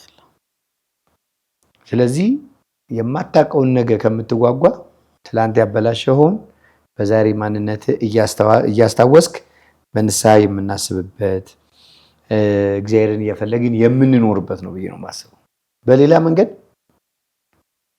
ወጣትነትህ ደግሞ ካላወቀው ወጣትነትህ ለይተህ ካላወቀው የሚገልህ ጸዘው የሚሆንብሃል። ሁለት ነገር ላንሳ። እባብ ገላው እያረጀ ሲሄድ ሰውነቱ ቁርስርስ ይላል። መታደስ ሲኖርበት ደግሞ ይጾምና በሁለት ጠባብ ድንጋይ መካከል አልፎ ቆዳውን ይጥልና አዲስ ሰውነት ይዞ ይመጣል። አዲስ ሰውነትን በንስሐ ማግኘት ይቻላል። ይሄ መልካም ነው። ዕፀ ዘዌ ዛፍ ነች። ጥላዋ እባብን ያደክማል፣ ፍሬዋን ግን ይበለዋል። ፍሬዋን ለማብላት ጥላዋ ባልወደቀበት ቦታ ጠብቆ ነው የሚመገባል። ለምሳሌ ፀሐይ በምስራቅ ስትወጣ የዛፏ ጥላ ወደ ምዕራብ ያልፋል። ስለዚህ እባብ በምስራቅ በኩል ይመጣና ፍሬዋን ይጠቀማል። ቀትር ላይ የዕፀ ዘዌ ጥላ እዛው ዛፏ ስር አይደለም የሚሆነው፣ እንደሚገለው ስለሚያውቅ ቀን ድርሽ አይልም። በምሽት ሲሆን ፀሐይ በምዕራብ ስትሆን የዛፏ ጥላ በምስራቅ ይወድቃል፣ እሱ በምዕራብ ይዞርና ፍሬዋን ይበላል አይደል? ወጣትነትም ወደ እግዚአብሔር ካልተመለስክበት፣ እግዚአብሔርን ካልፈለክበት እንደ ዕፀ ዘዌ በዝሙት፣ በመጋደል፣ በምቀኝነት፣ በትዕቢት የሚጥልህ በሽታ ይሆንብሃል። ስለዚህ ወጣትነት እንደ ፈርጁ ነው የሚለካው ያልኩ ለዛ ነው። በመንፈሳዊ አይነት ካየነው ግን ወጣትነት ማለት እያንዳንዷን ቀን ከእግዚአብሔር ጋር የምንኖርበት ነው ብለን ብናስብ መልካም ይሆናል። ስለዚህ ወጣትነታቸውን በቅድስና ማስዋብ የሚፈልጉ ሰዎች በፈሪሃ እግዚአብሔር ታጅበው ከእግዚአብሔር ጋር በእግዚአብሔር ቤት ቢኖሩ በብዙ ያተርፋሉ ለማለት ነው። በጣም የሚገርም መልእክት ነው። በጣም የተመቸኝ ቃል ምንድን ነው? ወጣትነት የዘመን ፀሐይ ነው። የሚገርም ቃል ነው። በጣም ደስ የሚል አገላለጥ ነው።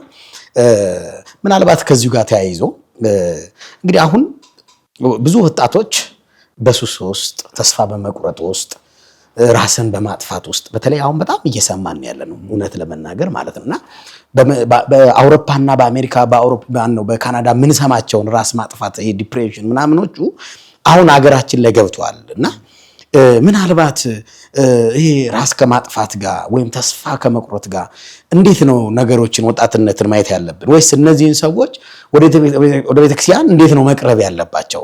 እስኪ መትዬ በዚህ ላይ ደግሞ እስቲ የተወሰነ ነገር ብትለን። አዎ እንግዲህ በመጽሐፍ ቅዱስ አስታከን የምናያቸው ብዙ ደሳስ የሚሉ የወጣትነትና የሰማዕትነት ታሪኮች አሉ። ለምሳሌ ዮሴፍ ከፈርዖን ሚስት እንዲሸሽ ያደረገው በወጣትነቱ የገጠመው የዝሙት ፈተና ነው አይደል? ትክክል። ያው ዛሬ ገንዘብ ለማግኘት የማይቆፈር ጓዳ የለም።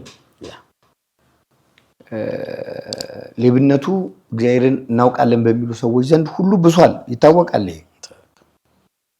ግን ዮሴፍ ያንን አጋጣሚ ሸሽቶ ያመለጠው እግዚአብሔር እንዳያዝንበት ነበር አይደል? ከሰው ወገን እኮ ያየው የለም። እግዚአብሔር ግን ያኛል ብሎ ነው ሄደው። የፈርዖን ሚስት ራሱ ቀሚሷን ከፊት ቀዳ ስትጮህ የእስራኤል ሽማግሌዎች ፍርድ አዋቂዎች ነበሩ አይደል? እሱ ሊደፍራት ቢያሯሩጡት ኑሮ ከኋላ ቀሚሷ ይቀደድ ነበር። ግን ዮሴፍ ዘመድ የለውም፣ በባዳ ሀገር ብቻውን ነው። በዮሴፍ ላይ ፈረዱበት። እግዚአብሔር ግን በዮሴፍ አድሮ ያደረገውን ሁላችንም የምናውቀው ነው። ቅድስት አርሴማ ከድጣድስ ጋር ተጋድሎ የጀመረችው በወጣትነቷ እግዚአብሔር ማክበር ስለፈለገች ነው። ቅዱስ ጊዮርጊስም ከዲዮቅልጥያኖስ ጋር፣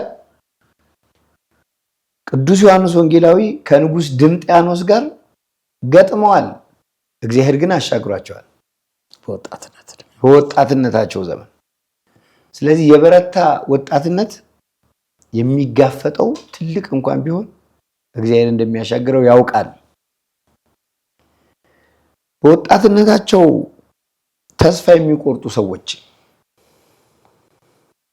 ማሰብ ያለባቸው ነገር እግዚአብሔር አምላክ በመከነ ተስፋ ላይ ለምለም ተስፋ እንደሚተክል መረዳት አለባቸው። በትንቢተ ኢሳይያስ ምዕራፍ 10 ቁጥር 23 ላይ የሰራዊት ጌታ ያለው እግዚአብሔር በምድር ሁሉ መካከል ያለቀንና የተቆረጠን ተስፋ ይፈጽማል ይላል። እንዴ እግዚአብሔር እኮ ባህርን ግራና ቀኝ ከፍሎ ህዝቡን አሻግሯል። በስነ ስርዓት አይደል? የትኛው የሳይንስ ሊቅ ነው ውሃን ከፍሎ ግራና ቀኝ እንደ ግድግዳ ያቆመም እኮ ያውም በበትር ሌላው ቀርቶ ከደረቅ አለት ላይ ከአለት ማህፀን ውሃ ፍልቆ ህዝቡን መግቧል። በስነ ስርዓት የቃዴስን በረሃ ቀን ቀን በደመና ሌሊት ሌሊት በፋና እየከለለ ከጠላቶቻቸው ጠብቆ ህዝቡን እግዚአብሔር አሻግሯል። ትክክል።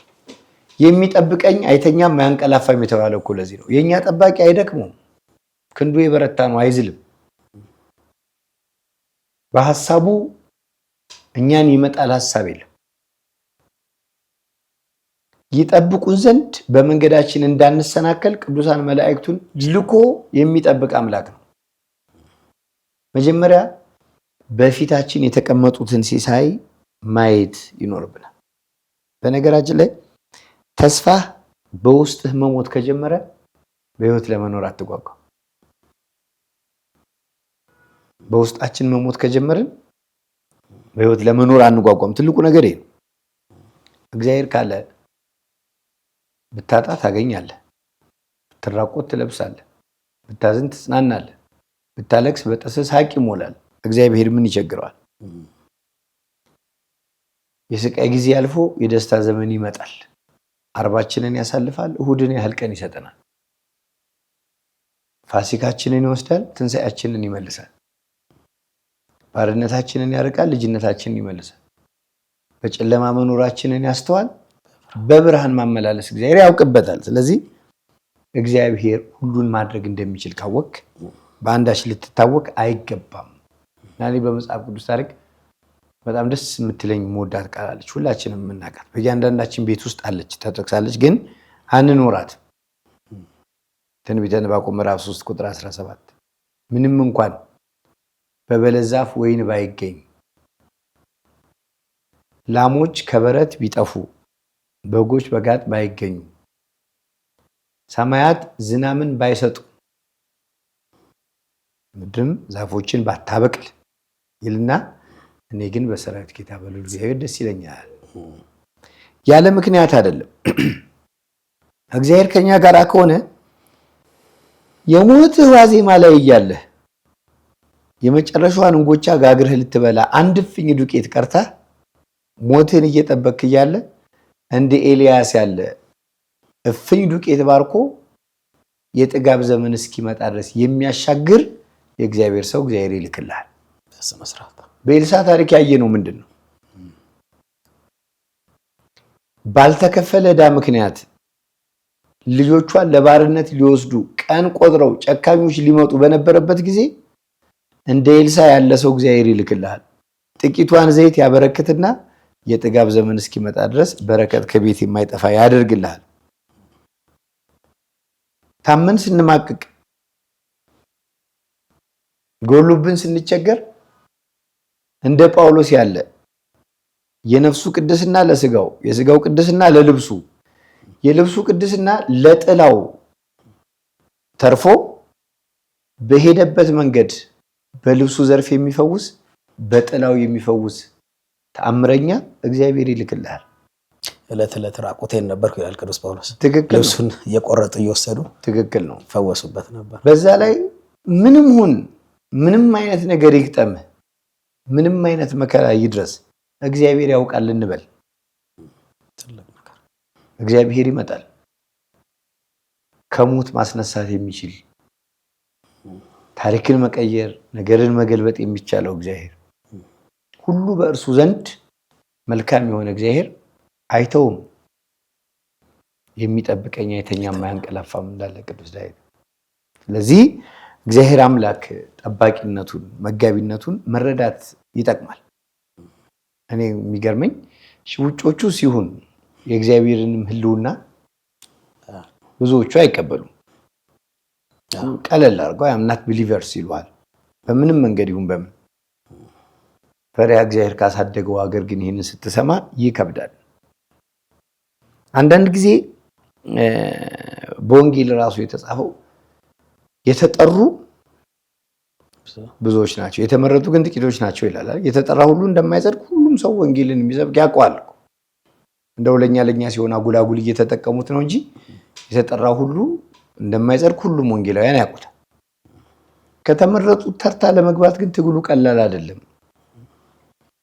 ስለዚህ የእግዚአብሔርን አምላክነት የፈጣሪያችንን ጌትነት ሁሉን አዋቂነቱን ሁሉን ቻይነቱን መረዳት ያስፈልጋል።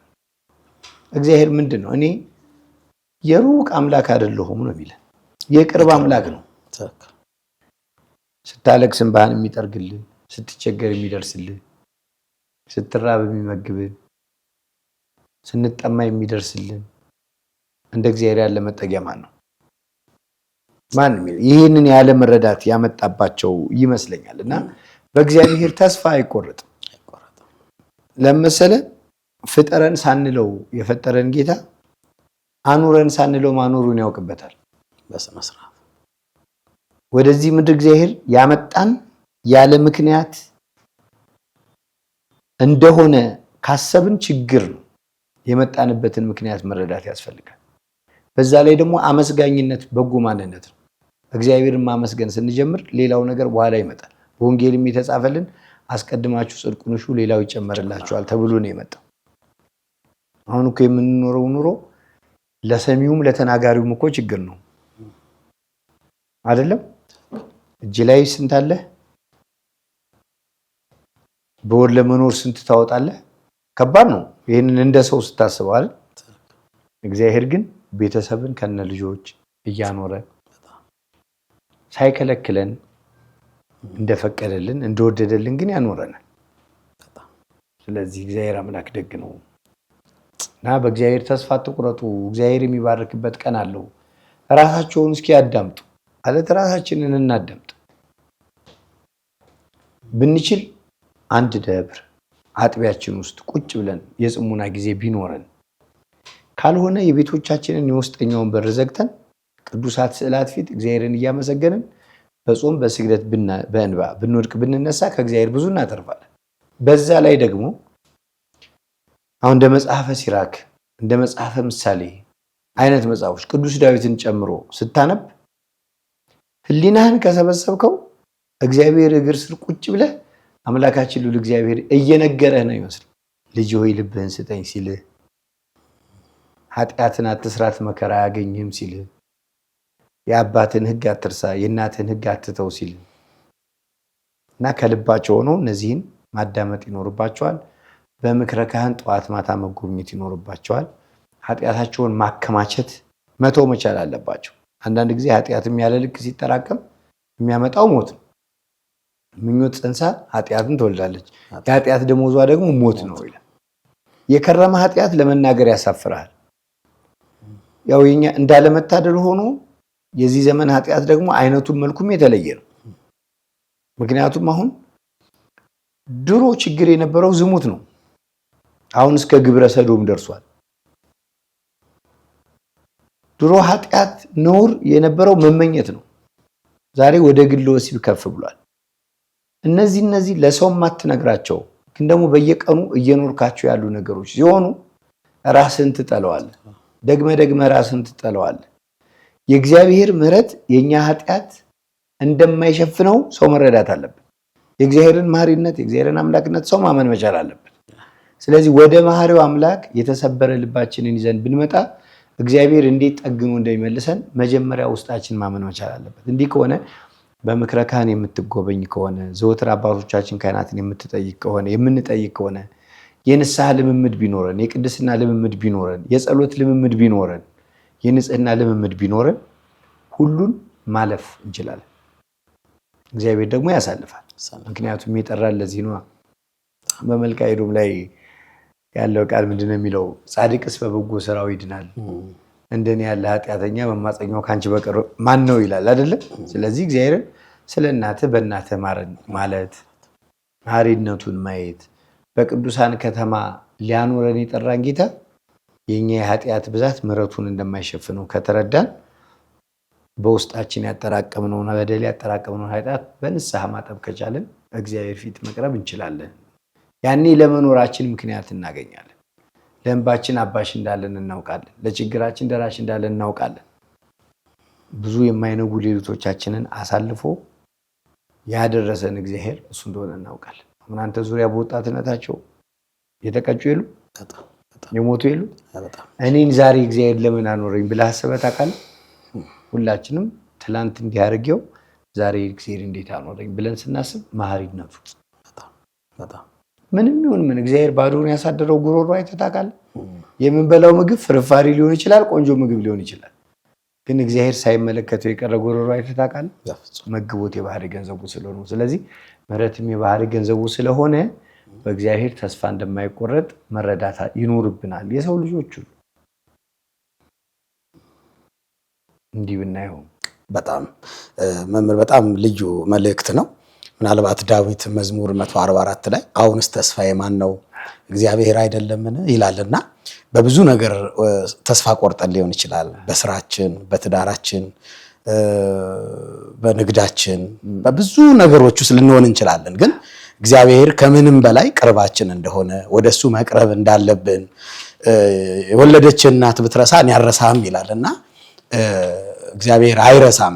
ወጣቱ ትውልዱ ማወቅ ያለበት እናንተ ደካሞች ሸክማችሁ የከበደ ሁሉ ወደ እኔ ኑ እኔም አሳርፋችኋለሁ ይላልና ለተጨነቁ ግራ ለገባቸው ሰዎች ማቴዎስ 11 ላይ እንዳለው እኔ አሳርፋችኋለሁ ብሏል። እግዚአብሔር ያሳርፋል። የሚያሳርፍ አምላክ ነው፣ አባት ነውና ተስፋ መቁረጥ ውስጥ ትክክል አይደለም። ብዙ ሰዎች አይተህ ከሆነ ኢንተርቪው ሲደረግላቸው እኔ ለሞት ጫፍ ላይ ሆኜ ያችን ደቂቃ ስለተሻገርኳት ይኸው ዛሬ በህይወቴ ተባርኬያለሁ፣ ብዙ ነገሮችን አልፌያለሁ፣ ብዙ ነገር አግኝቻለሁ፣ ብዙ የሚሉት ነገሮች አሉና ምናልባት እንዲህ አይነት ዲፕሬሽን ውስጥ ድባቴ ውስጥ ያሉ ሰዎች ለተወሰነ ጊዜ እንዲያው ብትሻገሩት አንድ ሰላም ለኪ ብትደግሙ ወይ አቡነ ዘበሰማያት ብታደርጉ ነገን በደስታ በተስፋ እንዲያውም ለሌላም ሰው አርአያ ትሆናላችሁና ጫፍ ላይ ያላችሁ ሰዎች ይሄንን ነገር በደንብ መምህር መታሰቢያ የነገርን ነገር ከልባችሁ እንድታመላልሱት በእግዚአብሔር ስም ጠይቃለሁ።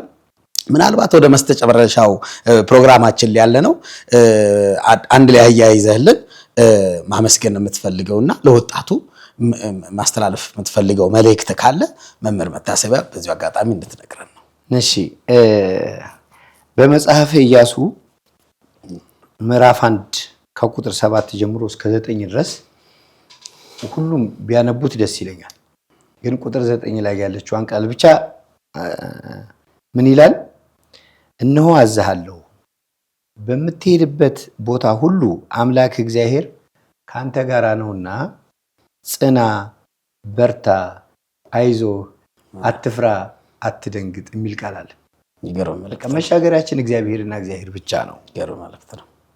አሁን እንግዲህ ወጣትነት መጀመሪያ አሁን እኔ የምፈልገው ቢሆን ደስ የሚለኝ ሁሉም የሰው ልጅ የተባለ ፍጥረት በሙሉ መጀመሪያ ማድረግ ያለበት ከአምላካችን ከፈጣሪያችን ከልዑል እግዚአብሔር ጋር ያለንን ኮኔክሽን ስፒሪቹዋል ኮኔክሽን ወይም የፈጣሪነትና የፍጡርነት የአባትነትና የልጅነት የገዥነትና የተገዥነትን ልክ ጥቅሙን ማወቅና መረዳት ያስፈልጋል። ባሮች ነበርን እኮ ሎሌዎች ነበር አይደል? ኢየሱስ ክርስቶስ ሞቶ ተሰቅሎ ባርነታችንን በልጅነት ቀይሮ ባሮች የነበርነውን ጠላቶቹ ሆነን ሳለን በፈቃዱ ታርቆ ልጆች ብሎናል አይደል? ስለዚህ አባታችን ልዑል እግዚአብሔርን መስማት የመጀመሪያው ደረጃ መሆን አለበት። ትክክል። እግዚአብሔርን ደግሞ የት እናገኘዋለን ካለን መልሱ ቀላል ነው። በኦሪት ዘጸአት ምዕራፍ 25 ቁጥር 8 እንደተጻፈ በመካከላችሁ አድር ዘንድ መቅደሴን ስሩልኝ ብሎ የለ ሁሉም ወጣቶች ወደ ቤተ መቅደስ ይሰብሰቡ። እዛ እናታቸው ቤተክርስቲያን ያዘጋጀችላቸው መኖሪያ የምታስተምራቸው ትምህርት እንደየደረጃቸው እንደየእድሜያቸው ሁኔታ አላቸው። በቀላሉ ወጣንያን አሉ፣ ማዕከላውያን አሉ አይደል? በሰንበት ትምህርት ቤት የምናውቃቸው ለሰውነታችንም ቢሆን ለፍጥረታዊም ሰው ለስጋዊም ሰው ለመንፈሳዊም ሰው የሚሆን ማደሪያ ቤተክርስቲያን አላት። ቤተክርስቲያን ውስጥ መኖር ስንጀምር በአስሩ የንጽህና ደረጃዎቿ ከአንዱ ደረጃ ወደ ሌላው ደረጃ እያሸጋገረች በክብር ሸልማ በጸጋው ሞሽራ የሁላችንን መጨረሻ እስከ መንግስተ ሰማያት ድረስ ለማድረስ እኮ ነው የአዲስ ኪዳኗ ቤተክርስቲያን። አደራው እሱ ነው። ለሁላችንም የሚጠቅም መኖሪያ በዛለ። አሁን ብዙ ጊዜ አይተህ ከሆነ ብዙ ወጣቶች እግዚአብሔር አስተማረን ማለት አይፈልጉም። እከሌ የሚባል መምህር እገሌ የሚባል አስተማሪ ነገረን ብለው ነው ያስቡ። እግዚአብሔር ተናገረኝን ለማወቅ ወደ ቤተ እግዚአብሔር መሄድ በአባቶቻቸው እግር ስር መቀመጥ መቻል አለባቸው። የታመነ ትክክለኛ ምንጭ ማለት ቤተክርስቲያን የምታስተምረው ትምህርት ነው። ያንን ደግሞ የምታገኘው ቤተክርስቲያን ሄደህ በመማር ነው። ከቻልክ አብነት ትምህርት ቤት መግባት በሊቃውንት ደረጃ ከህፃንነት ጀምሮ ይቻላል እኮ። አባቶቻችን ሊቃውንት የመጡበት መንገድ ይሄ መጀመሪያ ሰውነታቸውን ኃጢአት ሳይነካው የንጽህናቸው ጣዕም ሳያልቅ ውዳሴ ማርያምን ያህል መቀደሻ መልካም መልክን ያህል መባረኪያ ያጠናሉ፣ ዳዊት ይደግማሉ፣ ዜማ ይማራሉ፣ መጻሕፍትን ይመረምራሉ። አይበቃቸውም። ይህን ሁሉ ህይወት የገፉት ግን በቁራሽ እንጀራ ነው። እንዲህ አይነት ጥበብ ዛሬም ነገም አለ። ምክንያቱም የቤተክርስቲያን ማህፀን አይነጥፍም። ቤተክርስቲያን ማህፀን ለምለም ነች። ቢቻል እንደዛ ባይሆን ግን ሰው እንዴት ከእግዚአብሔር ጋር ለመኖሪያ ያህል ጥበብ ከእግዚአብሔር ቤት እንዴት አይማር? በሶሻል ሚዲያ በምናም ብዙ ትምህርት አለ፣ ጥሩ ነው እሱ። ከዚህ ግን የሚበልጠው ደጁን መርገጥ በየደጁ ቤተ እግዚአብሔር መመላለስ። አንድ ክርስቲያን በቀን 2 ጊዜ ቤተ ክርስቲያን መርገጥ እንዴት ይከብዳል? ከቤቱ ሲወጣ አጥቢያውን ተሳልሞ ሄዶ ማታም ሲገባ አጥቢያውን ተሳልሞ መግባት ለሰው ምን ይከብደዋል? እኔ እኮ የስንፍናችን ጥግ ቤተ ክርስቲያን ቅርብ ሆኖ ኦልሞስት ጓሮ ሆኖ ዞር ብሎ የማያዩ ሰዎች ያጋጥሙሃል። እና ለልባችን እንዲህ አይነቱን ነገር ባናሳየው፣ ወደድንም ጠላንም ሰው መርሳት የሌለበት ትልቁ ቁም ነገር ሟች መሆኑን ነው። የኛ ሞት ደግሞ እንደ እንስሳት ሞት አይደለም። ተስፋ ትንሣኤ ሙታን አለው። የሚጠብቀው አበሳ ወቀሳ አለ፣ የሚያገኘው ክብር አለ። ስለዚህ በሰማያዊ ቤት መልስ እንዳያጣ እምነቱን ከስራ ጋር የሚያስተባብርበት እንደው ምርር ያለው እውነት ስጋውን ካልበላን ደሙን ካልጠጣን መንግስተ ሰማያትን መውረስ አይቻል። ያንን ደግሞ ለማድረግ ማንንም ያስተምርህ በየትኛውም ሚዲያ እንማር፣ በየትኛውም መንገድ ይነገር፣ በየትኛውም መልኩ ምንም እንባል በቅድስት ቤተክርስቲያን ተገኝቶ ስጋውን በልቶ ደሙን ጠጥቶ ክብር ተሸልሞ መንግስተ እግዚአብሔር መውረስ ግን መተኪያ የለውም ነው። ስለዚህ በጧት በማታ ከእግዚአብሔር ቤት የማይጠፋ ማንነት ይኑረን። እግዚአብሔር መጨረሻችንን ያሳምርልን። በጣም ነው የምናመሰግነው መምህር መታሰቢያ። በደንብ ነው ዳሰስክልን፣ እግዚአብሔር በሚያውቀው ማለት ነው። አድማጭ ተመልካቾችም ከዚህ ትምህርት እንደሚያተርፉ ተስፋ አደርጋለሁ። እንደሚያተርፉ ምናልባት በሌላ ፕሮግራምም እንዲሁ ተገናኝተን ለወጣቶች የሚያስፈልገውን ምክር ምናልባት ደግሞ ጥያቄዎችም ሊኖራቸው ይችላልና እነሱን ደግሞ ጥያቄዎችን ይዘን እንግዲህ ፈቃደኛ ከሆንክ አንድ ቀን እንመጣለን፣ እንገናኝና እናወራለን። ስላሴ ይፍቀድልን። አሜን አሜን። አድማጭ ተመልካቾቻችን በመላው ዓለም ላይ የምትገኙ የወጣትነት በዘመናችን የሚል ፕሮግራም ነው። ይህም ፕሮግራም ያዘጋጀላችሁ እኔ ዲያቆን ዳንኤል ሲሳይ እባላለሁ። በሌላም ፕሮግራም ከሌላ እንግዳ ጋር ወጣትነት በዘመናችን በሚለው ርዕስ ተመልሰን እንመጣለን። እግዚአብሔር ይስጥልን።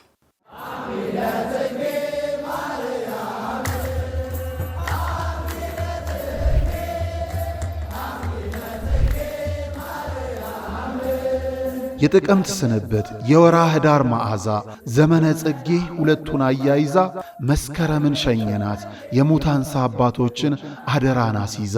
የተዋህዶ ልጆች በሚቆጠር ዕድሜ የማይቆጠር በረከት ስጡት ይሰጣችኋል ሲሰጥ ለማያልቅበት። ልጆቻችን በዓቶቻችንን ጨርሱ የሚለውን የሙታንሳ ገዳም አባቶቻችንን ድምፃቸውን አትርሱ። የመናንያኑ ተማጽኖ ዛሬም ይሰማል። እናም ዘንድሮ ገዳማውያኑ ክረምቱን በጎርፍ ሳይወሰዱ በወጨፎ ሳይመቱ እንዲያልፉ በዓታቸውን እንገንባ።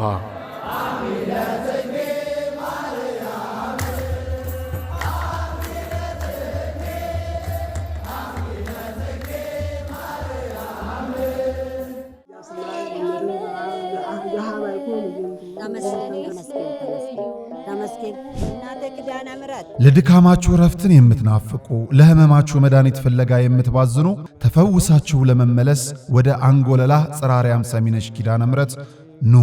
በፈዋሽ ጸበሏ ተጠምቀን በእምነት በረከቷ ተሞልተን ደግሞ እንደ መላእክቱ በዝማሬ በምስጋና ደጇን ተሳልመን እንመለሳለን። ስለ ጉዞ በፍጹም እንዳታስቡ። ዘወትር ቅዳሜና እሁድ ከሌሊቱ 11 ሰዓት ጀምሮ መገናኛ ደራርቱ ሕንጻ ፊት ለፊት ወስዶ የሚመልስ በርካታ ባሶችን አቁመን እንጠብቆታለን። ለበለጠ መረጃ ከታች ባሉት የገዳሙ የጉዞ ስልክ ቁጥሮች ይደውሉ። መባ ስጦታችሁን ለመላክ ደግሞ የገዳሙን የባንክ አካውንቶች ይጠቀሙ።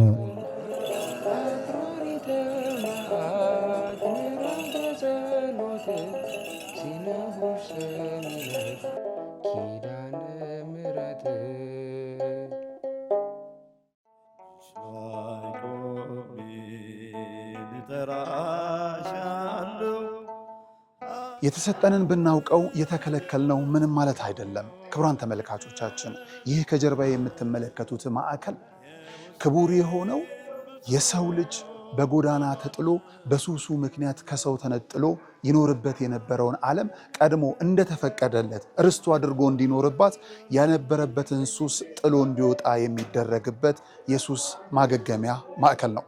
ልጆቻችን፣ ወላጆቻችን፣ ጓደኞቻችንም ጭምር በዚህ ሰዓት የት ናቸው ብለን ስናስብ በአእምሮ ህመም የሚሰቃዩ ባልባሌ ሱሶች ውስጥ ወድቀው ትላንት ከነበሩበት ከፍታ ዝቅ ብለው የሚታዩ ነገ ወደ ነበሩበት የሚመለሱ ስለመሆናቸው እርግጠኛ ይሁኑ። ምክንያቱም በዚህ ማዕከል ሁሉ ተችሏልና።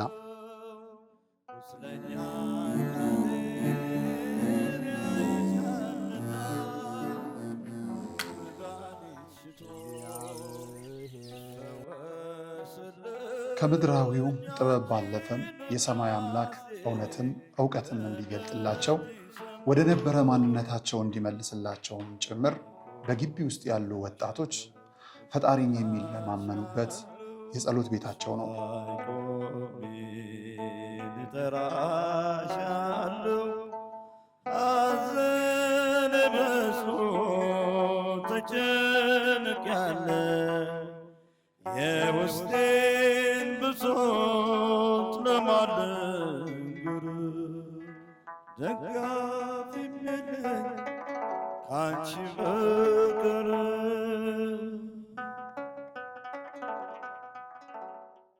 ክቡራን ተመልካቾቻችን በጣም በሚያሳዝን በሚያስገርም መልኩ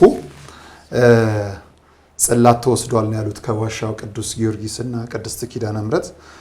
እንግዲህ እግዚአብሔር እርሱን ይመልስላቸዋል ብለን እናስባለን። ከዚህ ገዳም ጽላቱ ቢወሰድም እኛ ደግሞ ልጆች የቤተ ክርስቲያን ልጆች ተረባርበን ተጋግዘን ብንችል ቅድስት ኪዳነ ምሕረትም ስላለች ታምረ ማርያሙን ወደ 440 ፍየል ቆዳ ይፈጃል ታምረ ማርያሙ። ብንችል እሱን መጽሐፍ ባንችል ደግሞ የዚህን ገድሉን የጊዮርጊስን እንደዚህ አሁን ይሄ ለበርሜል ጊዮርጊስ የተጻፈ ወይም ደግሞ ለስጦታ የተዘጋጀ ብራና ነው። ስለዚህ በቦሌ ቡልቡላ ቅዱስ ዋሻ ቅዱስ ጊዮርጊስና ቅድስት ኪዳነ ምሕረት አንድነት ገዳም ይሄንን የብራና መጽሐፍ እንድናስገባ ወይም ደግሞ በብራናው ይቀመጥ የምትሉ ካላችሁ ከታች በምትመለከቱት ስልክ ቁጥሮቻችን እየደወላችሁ የበኩላችሁን ድርሻ በማድረግ የአባቶቻችንን እንባ ደግሞ በዚህ እናስቀምጣለን ማለት ነው። ገዳም ውስጥ ምንም አይነት የብራና መጽሐፍ የለም። እስካሁን የላችሁ? እስካሁን ብራና የለንም። በእንደዚህ በወርቅ ልብጥ የሆነ ወንጌል ብቻ ነው ያለው። ወንጌል ነው ያለው፣ መጽሐፍ ቅዱስ ነው። ስለዚህ ይህ እንደምትመለከቱት ይህን እመኘው ነበር። ለነን ቅዱስ ጊዮርጊስ ገድሉን በብራና ጠይቄ ነበር። ወረታ ላይ ጻፍ ያለ ተብሎ 500 ሺህ ብር ሲሉኝ አቅም ስለሌለኝ ታውኩት። እግዚአብሔር እንግዲህ ይረዳናል። ቀደም ልክ እንዳልኳችሁ ይሄንን ለበርሜል ቅዱስ ጊዮርጊስ ያዘጋጀነው ነው። እግዚአብሔር ይረዳንና በቅርብ ጊዜ ውስጥ ለዋሻ ቅዱስ ጊዮርጊስና ቅድስት ኪዳነ ምሕረት አንድነት ገዳም እናስረክባለን ብለን እናስባለን። ታግዙናላችሁ። ስመ ክርስትናቸውን እንሰጣችኋለን። ሰርክ ታስቧችኋላችሁ ብለን እናስባለን። እግዚአብሔር ይርዳን። አሜን አሜን አሜን። ስላታችሁን ያስምርልን፣ ስላታችሁን ያስምርልን። ሰአለ ለመነ ማለት ነውና እግዚአብሔር አምላክ ስላታችሁን ያስምርልን። ፈጥኖ ደራሹ የልደው ጊዮርጊስ ፈጥኖ ይድረስልን። እግዚአብሔር ለስለቱ ያብቃልን። እግዚአብሔር በጣም ነው የምናመሰግነው። እንግዲህ እንግዲህ አደርሶ ለመስጠት ያብቃልን። እግዚአብሔር ደግሞ ሐሳባችሁ እንዳሰባችሁት ሰማይቱ ይስባችሁ፣ ልጆች ይባርካችሁ። ስጠይቀው የነበረውን እግዚአብሔር በአይን ያሳይቶኛል፣ በጆሮ የማሰምቶኛልና መልካሙን ያሰማችሁ ልጅ እግዚአብሔር ይስጥልኝ። አሜን አሜን አሜን አሜን አሜን። እግዚአብሔር እንግዲህ ይረዳናል። ክቡራን ተመልካቾቻችን የኔና የእናንተ ኃላፊነት ሆኗል። ገድሉን ወይም ደግሞ ከቻለንና አቅም ከፈቀደ ታምረ ማርያምን ለዚሁ ገዳም እናስገባለን። ከዚህ በፊት እንደምትመለከቱት በጣጃ አቦ አቡነ ገብረ መንፈስ ቅዱስ እንደዚሁ ለዛ ቤተክርስቲያን ማስገባታችን ይታወሳል። እንደዚሁ ወደ ላሊበላ አካባቢ ከዛ ባለፈ ለቅድስት ክርስቶስ ሰምራ እንደዚሁ አስገብተናል። ለሙታን ሳማር ቅዱስ ሚካኤል አንድነት ገዳም እንደዚሁ አስገብተናል። ከዛ ባለፈ ደግሞ ለወሎ አካባቢ ላይ ለሐርቡ ቅዱስ ሚካኤልም እንደዚሁ የብራና መጽሐፍ ማስገባታችን የሚታወስ ነው። እግዚአብሔር ደግሞ አሁን ተራው ፈቅዶ ወደ ዋሻው ቅዱስ ጊዮርጊስና ቅድስት ኪዳነ ምሕረት አንድነት ገዳም ሄደዋል። ይሄንን ደግሞ ለበርሜል ቅዱስ ጊዮርጊስ እናስገባለን።